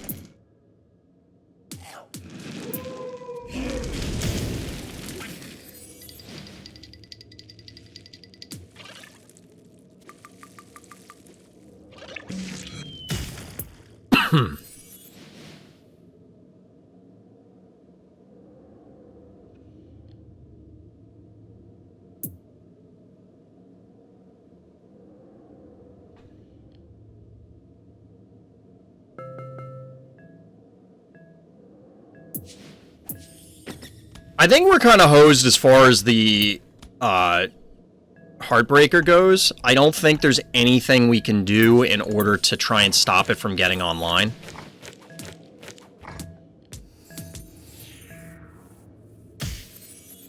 Because it should be available not this turn, but next turn. Yeah.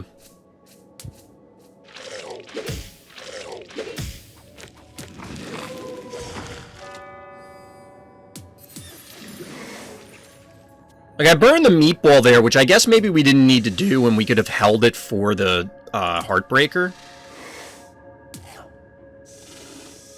Yeah, you have to go way back, because otherwise I'm going to snipe something. Alright, you're going to heal it. So we can't be where Murderwing, Ginsting, or this empty spot, because the Heartbreaker can reach that with its pull. So we're just going to blow up everything that we can, and then pull back.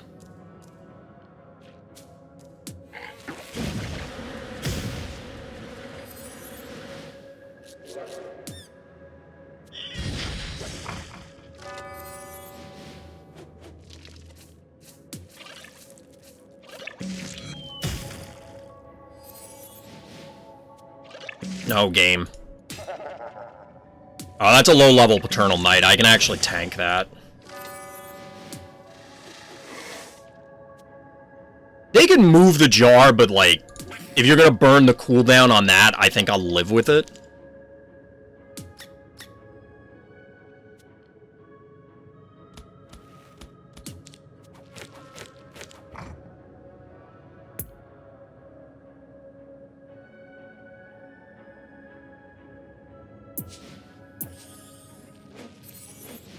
Hey, Feather, welcome, welcome.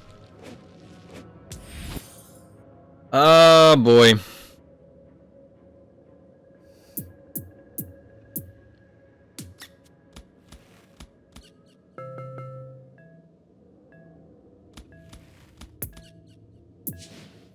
I want to threaten their heart more.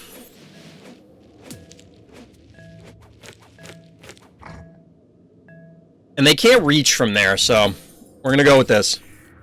Eternal Knight is a solid phobia. I agree. I agree. I didn't like it a lot early on because I just wasn't getting levels for it. And that's why I've come around on the idea that, like, until everybody's the same level, tournament mode, max level, because it's 20 years from now, whatever, it doesn't matter. However we get to the same level, that's the only thing that's going to matter. Until then, it's all a crapshoot of who has what things leveled. There are 2 people streaming Phobies? Nice. We'll see if I can outlast them.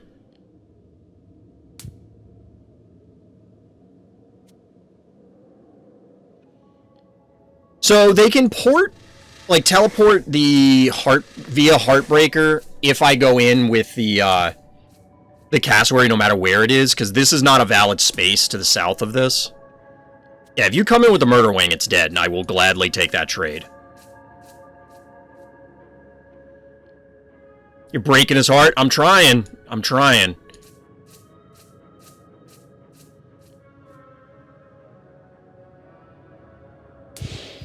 Why am I thinking of things the enemy can do instead of ways to help me? Because it's more fun. Chat enjoys my misery. 1, 2, 3, 4, 5. So how much were they taking each turn? Like 1,000? Are they just dead? I think they're just dead, right?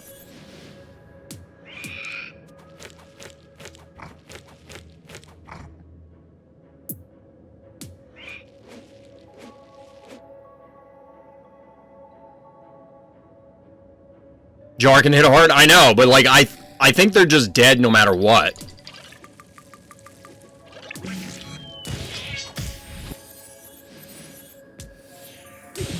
GG. Chat, I don't like this map.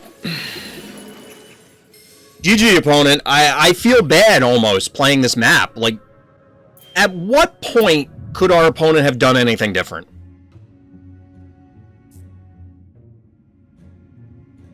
Like, the initial push where they had all those 2-drops and the Heartbreaker backing it up and stuff, yes, I crippled them that turn. But, like, what else were they supposed to do?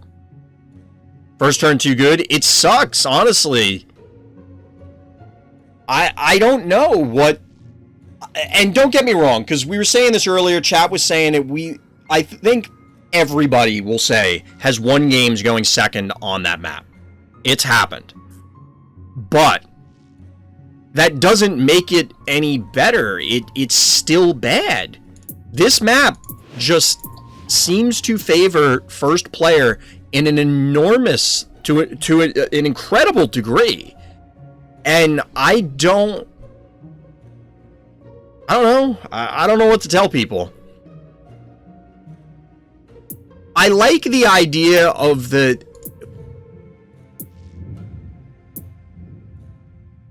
Let's see. Has Vasey played any games on this map? Specifically going second? All the replays are broken, so you can't really observe people right now. It's kind of hard. We're just looking for any high-level players that went second on that map and won, and what did they do? See, like Ryuchi went first here. I had the true experience, went second, I had to fight a level 15 beauty. Yeah, that sounds like real fun. That's what I have to say to that.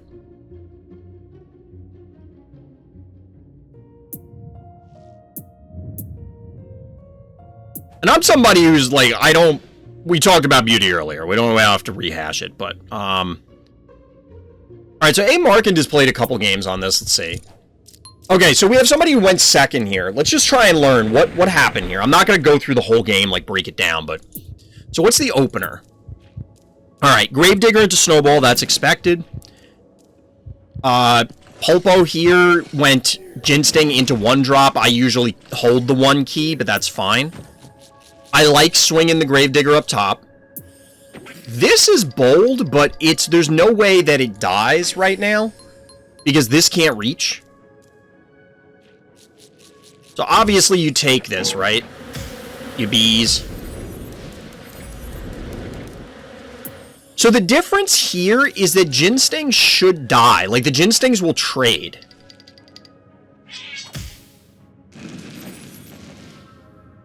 I'm just really annoyed with this map, chat, so I want to try and... I'm going to try and do this offline, and then hopefully have more information to talk about tomorrow on stream. But, like, I don't like this map. It really irritates me. Alright, so we're not doing what I thought A. Markand was going to do, which was try and burn this down, which maybe it wasn't possible. The Gravedigger moving to the top here makes sense, because you can block off, essentially, these 2 panic points by locking it down. Whether they're going to do that or not, I don't know. We'll see. Now, this is something I don't have access to in Primate. The reason this matters, Primate and Cassowary both have leaps, but Primate clearly is much sturdier. So, you have the option to, like, oh, I have to go in, I'm not guaranteed dead. Hold on, do the spots on... Oh, you can't see in the replay. Do the spots on Primate move like Ray Chargels and whatever the other one is? Alright, so Clinico. This is what Doc was talking about with playing it as a control deck sort of thing, where you're just leveraging your life total, and we've talked about this on breakdowns before. Your heart's not dead until it's actually dead. If it's at 1 health, you can still win the game. So... you take your lumps, but build your board position. So we get a fetch. Kind of makes sense. Get a Bachelor. The Bachelor, actually, shout out to DT. Bachelor seems pretty good here, because you can yoink somebody onto this spot, which sounds counterintuitive because you don't want to give up the panic point, but it means that all this stuff is in range. Unless they do this, of course.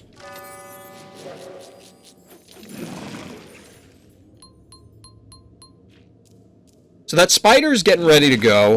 Well, that's bold. It is dead, though. That's a 7 for 5 trade. Well, 8 for 5 trade, because it was the 1-drop as well.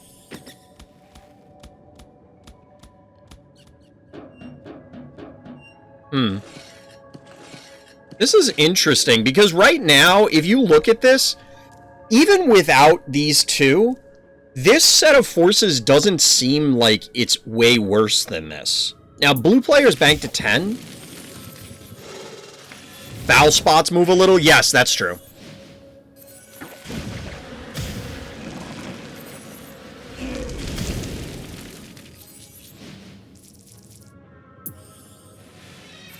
And we get a repulsor. See, this is our orange player's opening. They should be able to collapse on this and put a serious hurt on our blue player. Look at this, it's on the stem.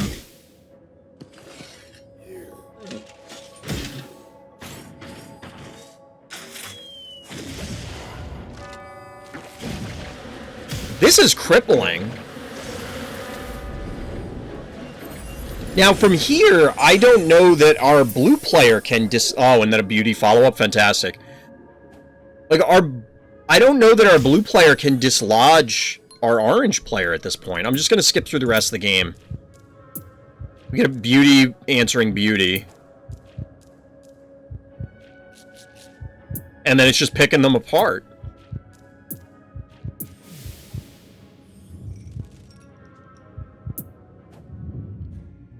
I don't know why it said defeat there instead of win. I just want to look at the opener again. Saw an ad for burritos and now you're hungry? I'm always hungry. I'm not even joking. Ask my wife. So, like, this appears to be the beginning of every Phobos game, right? Like, every Phobos game looks like this. You're getting bullied. Other person has control of the map. They get a spider online. So what's different here? We get this opener. There was a Bachelor. The Clinico is interesting. Primate number 9. And Hevo 2.0. Hevo didn't boop for any of this, though. So this could be any other high-powered lobber. You know, like if you have a high-level Klepto, it would have probably been the same to a degree. I mean, the boop threat from Evo is there, so you can't really quantify that. I don't know.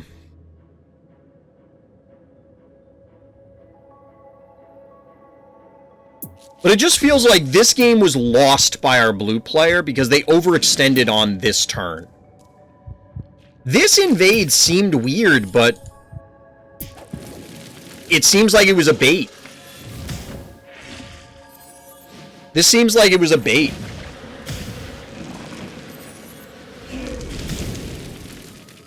Thank you for reviewing this. Part of the reason and believe me, I want people to continue sending in game reviews, but I think it's also valuable to spend time on each stream looking at it at 1 or 2 or however many, like, of the top 10 players and break down, because I think you can commentate on, well, what you did wrong, but that's only half of getting better. The other half is, what should you do right? And it's like, yes, you should have done this instead of this because obviously your guys died. But why were you in that position 6 turns ago? Well, let's look at the better players at the top of the ladder. What are they doing? There you go. All right, chat. So I should not have played one more game because we're now going second on Phobos, aka we're going to lose.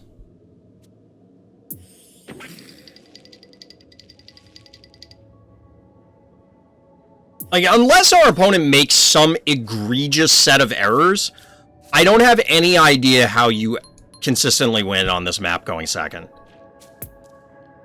Like, I'm very curious, if we assumed everything was equal levels, you know, you can't just straight up out-level your opponent going second and then just beat them with numbers. If that's the case, how the hell do you win on this map going second?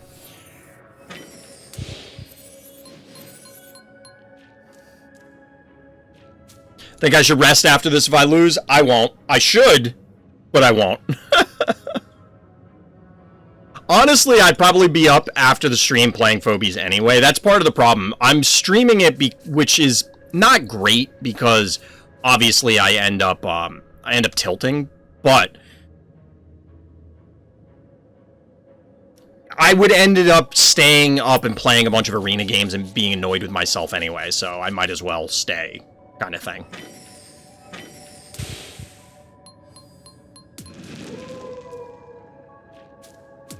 I don't know if this is really what they want to do.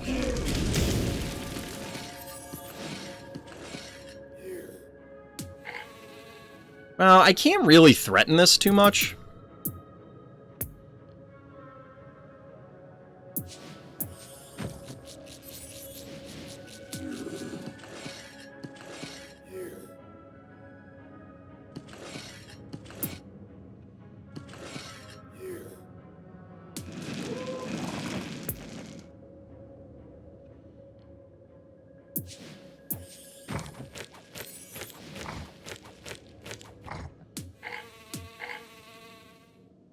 That's 15, so this would be 8 and 4 is 12. Like, this could be lethal on this.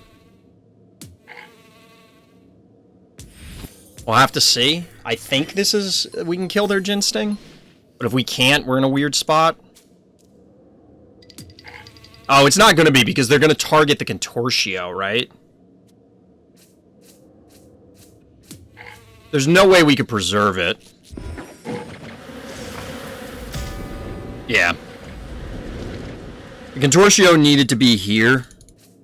And then we still could have threatened the same thing if they take the stem. Now we can't do anything.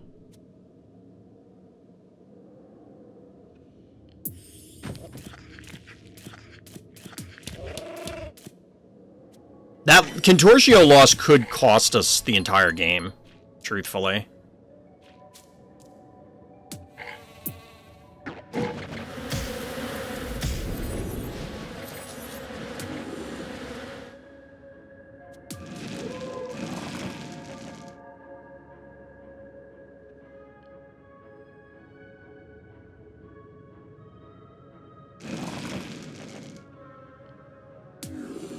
So they can't kill the Gravedigger.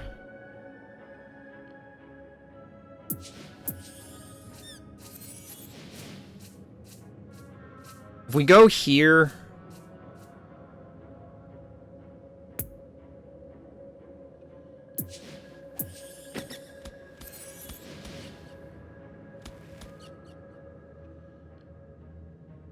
we might be able to invade with this. This probably needs to be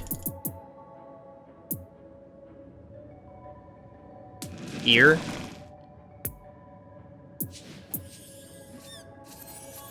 Because then it can still swing through. Whereas where it was, it's like, it's not threatening anything. So yeah, the Contortio placement is a big deal. The thing with this is... since Phobos is so punishing going second, you just have to... like, you can't make any mistakes, it feels like. Which I know is obvious, like, you don't want to make mistakes anyway, but...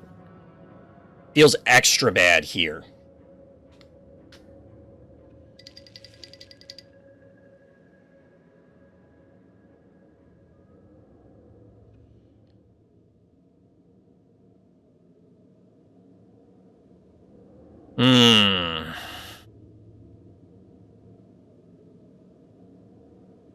I wonder if we'll ever see asymmetric maps. Because I wonder what could be done with the terrain to give some help to player 2.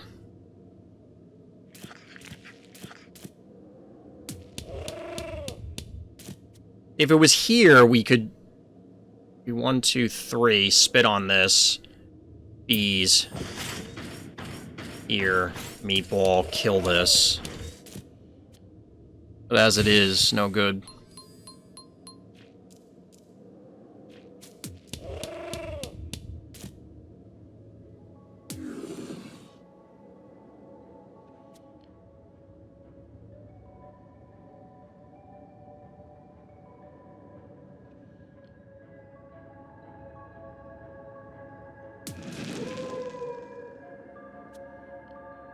We could fireball this, but that doesn't do much for us.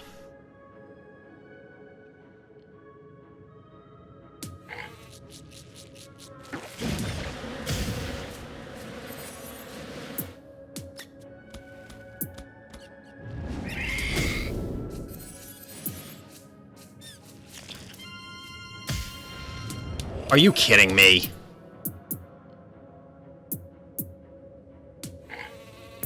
Oh, Christ. I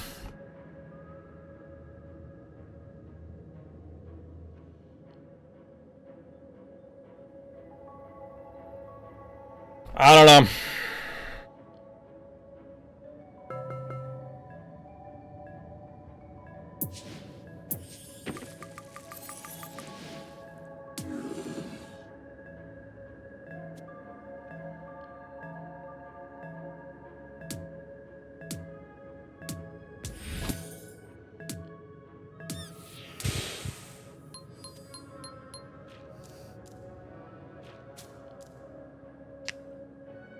If we had bees up, we could have got it. I don't know that that dive is even worth it. Like, we're gonna lose these two.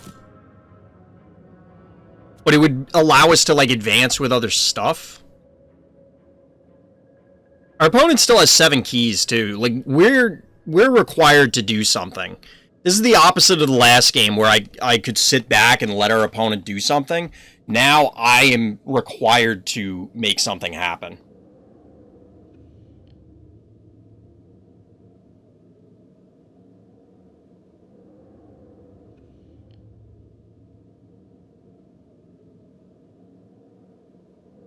What are you doing, opponent? What have you got?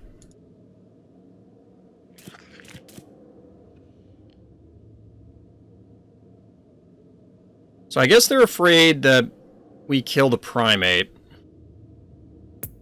What I need to do is probably crap out like a 1 key so that way I can actually claim one of these points or do something. I don't know what that something is right now.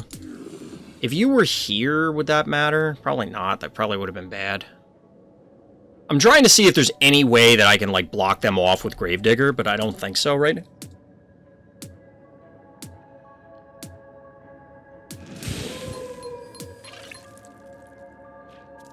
It's a level 520 jar.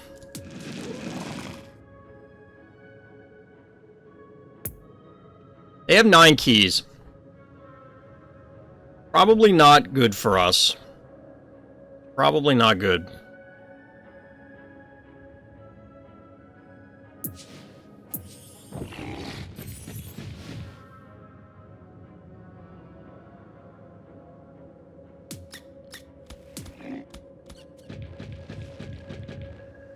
So this can hit it, this can hit it, this can hit it, and this can hit it. 5, 10, 14... say 17, so it should live.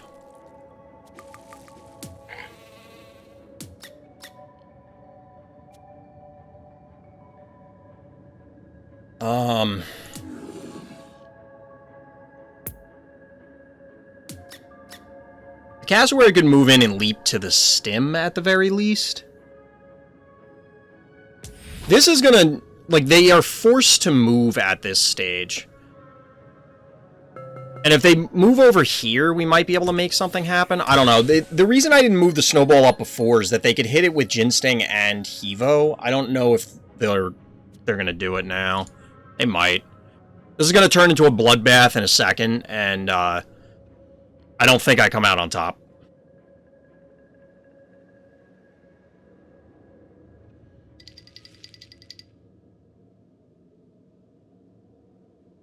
I'm telling you, this map is just painful going second.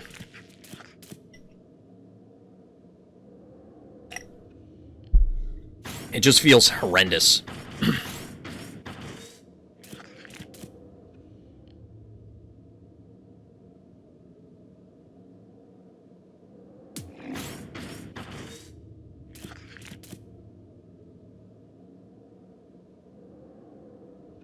So we can't boop this to death because the murder wing. We could boop all of this stuff, but we're just gonna lose 6 keys. Doesn't accomplish anything.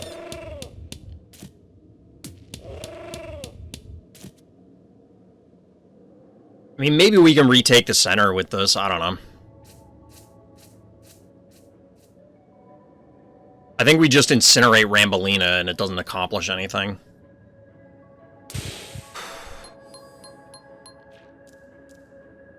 Like, we're gonna try this. So much stuff. Wait, hold on.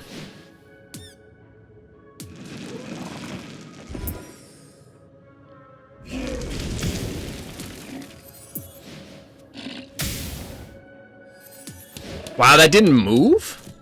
Huh. Okay. Surprised it didn't move, like, here. So that means it's gonna heal up and we accomplish nothing. Jesus, this is just so stupid. This map, I'm telling you. We gotta make something happen. Like, I can't sit here all day and do nothing. We gotta hope that somehow, you know what, we'll probably fireball this. Wait, hold on.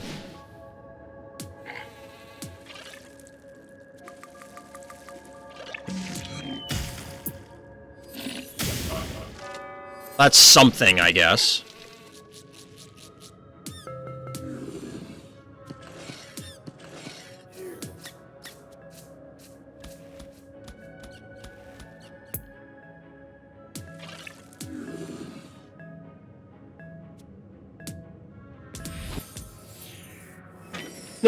No, Atona, never. Never.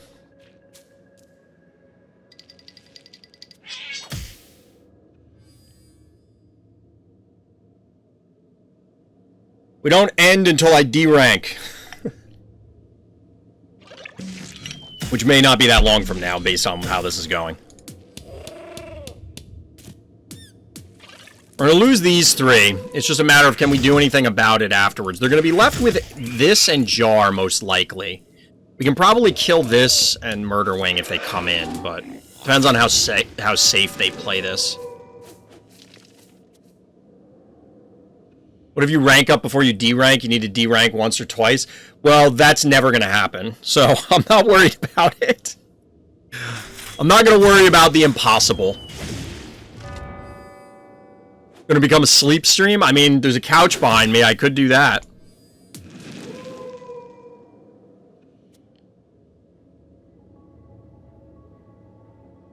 Our opponent has 7 keys, so they can reinforce with something real big and mean. So we've traded Rambolina for Jin Sting. I don't know in whose book that's good, but mine is not one of them.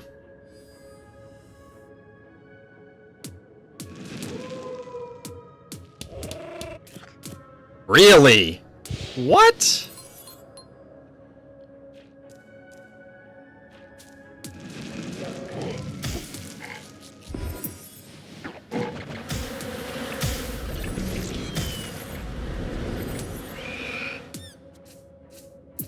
I don't know about this one, Chief.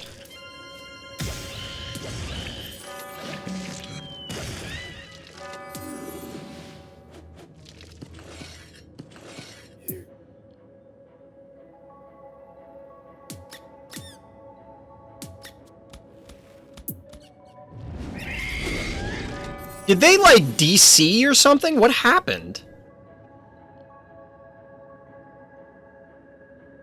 That can't possibly have been their most effective turn.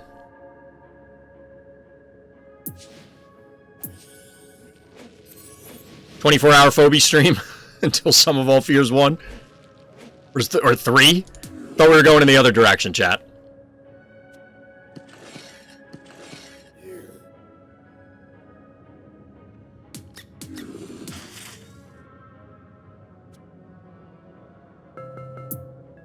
I don't think, like, hitting this Hevo matters.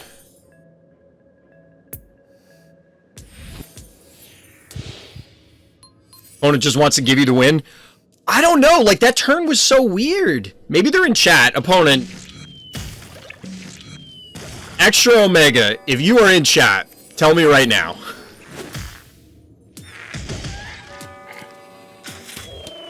Because I'm not gonna lie, that last turn was suspect at best. I guess we should have left this here. I don't know. So that's a Motherlode. Who is walking directly into range. Maybe they had to take a bathroom break. I mean, anything's possible. We're not, like, it's not as though we've won the game. Like, look at this. We still have to get through all of this.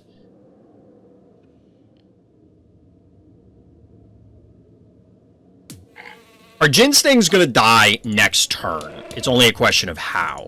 We can't kill the Hevo anytime like this century. So it's Quagmire instead. Okay. Reasonable. We could go Hevo 3.0. I was just waiting to see what they were doing. It's not always great to, like, be the first person with the big phobie on board.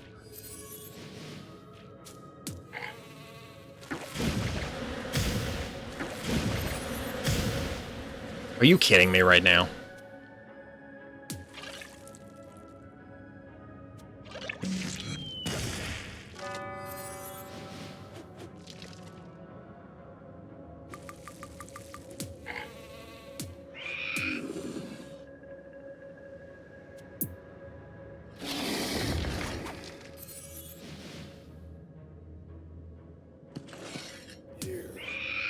Don't ask me if that's worth it, because I have no idea.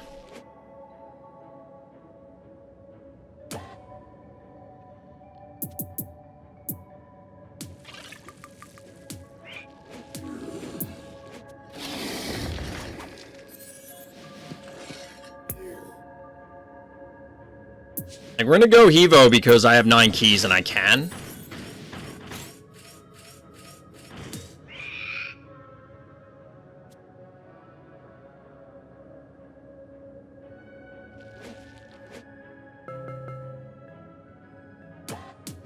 So 1 hit, 2 hits, so that's 5, 9, and 11.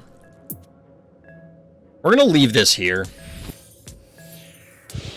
I don't know. I don't know if this is a good idea, chat. We're just doing things. Honestly, I think the Hevo is bad. Like, we should have gone something else, even if it was just simply Sparky. Like, this is gonna die.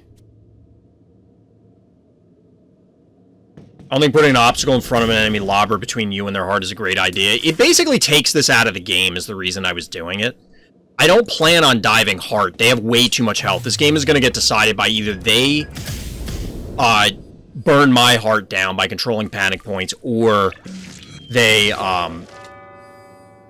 kill all my stuff. Now, the big thing would be if they left the Hevo there and they could hit me trying to reclaim this point. Like, that makes sense, but... we can kill the mother load. We're happy. I doubt we can. Okay, yes we can. Never mind. Wow. And we even have damage to spare.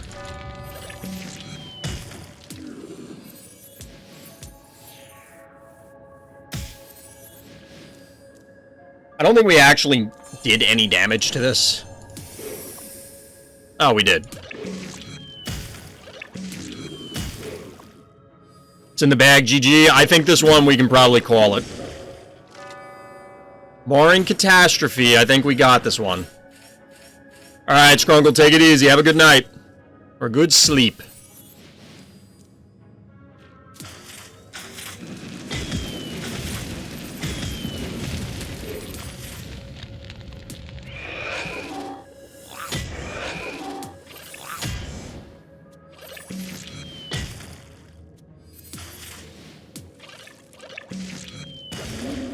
I wanted to send the jar after the jar, but, like, we can't let something sit on the stem. There's value in just keeping a phobia out of the action for a few turns. Exactly, DT. That was the thought process. Is like that. The Hevo had to spend a turn getting into position to even possibly do something, and then it obviously did nothing. Maybe your brisket burns, you need to change a diaper, the internet goes out or something. Possibly. If I'm cooking brisket at this time of night, I mean, either I'm doing things absolutely right or I'm doing things absolutely wrong. I don't know which.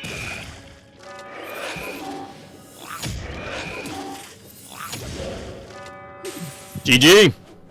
GG. We got there, chat. We got there. We won going second on Phobos, and I honestly thought we were going to lose that one. We're going to close up shop. We'll be back tomorrow. We'll be starting early. Or at least that is the game plan, barring catastrophe. We'll, you know, of course, play it by ear. But I appreciate everybody hanging out. Enjoying the tilt, it seems like. I hope it was entertaining. I hope I wasn't, like, getting too overboard. I outlasted him. It's true. It's true. It's about the stamina. Take that as you will. Delicious tilt. I don't want, because people have said before that they don't like it when it's, like, super ragey streamers, and I don't want to do that. I don't like being like that, but there are times where I have to say I am tilting right now, because it helps me. It's one of those acknowledging you have a problem is the first step to correcting it. So I have to, like, okay, we're tilting. Let's fix it. So, but like I said, gonna call it an evening. I feel like I've lost 3 pounds of water weight from sweating to death. We'll see how it goes. Hopefully, we'll see what tomorrow brings. But as always, everybody, thank you for listening. Thank you for watching. And Black Lives Matter.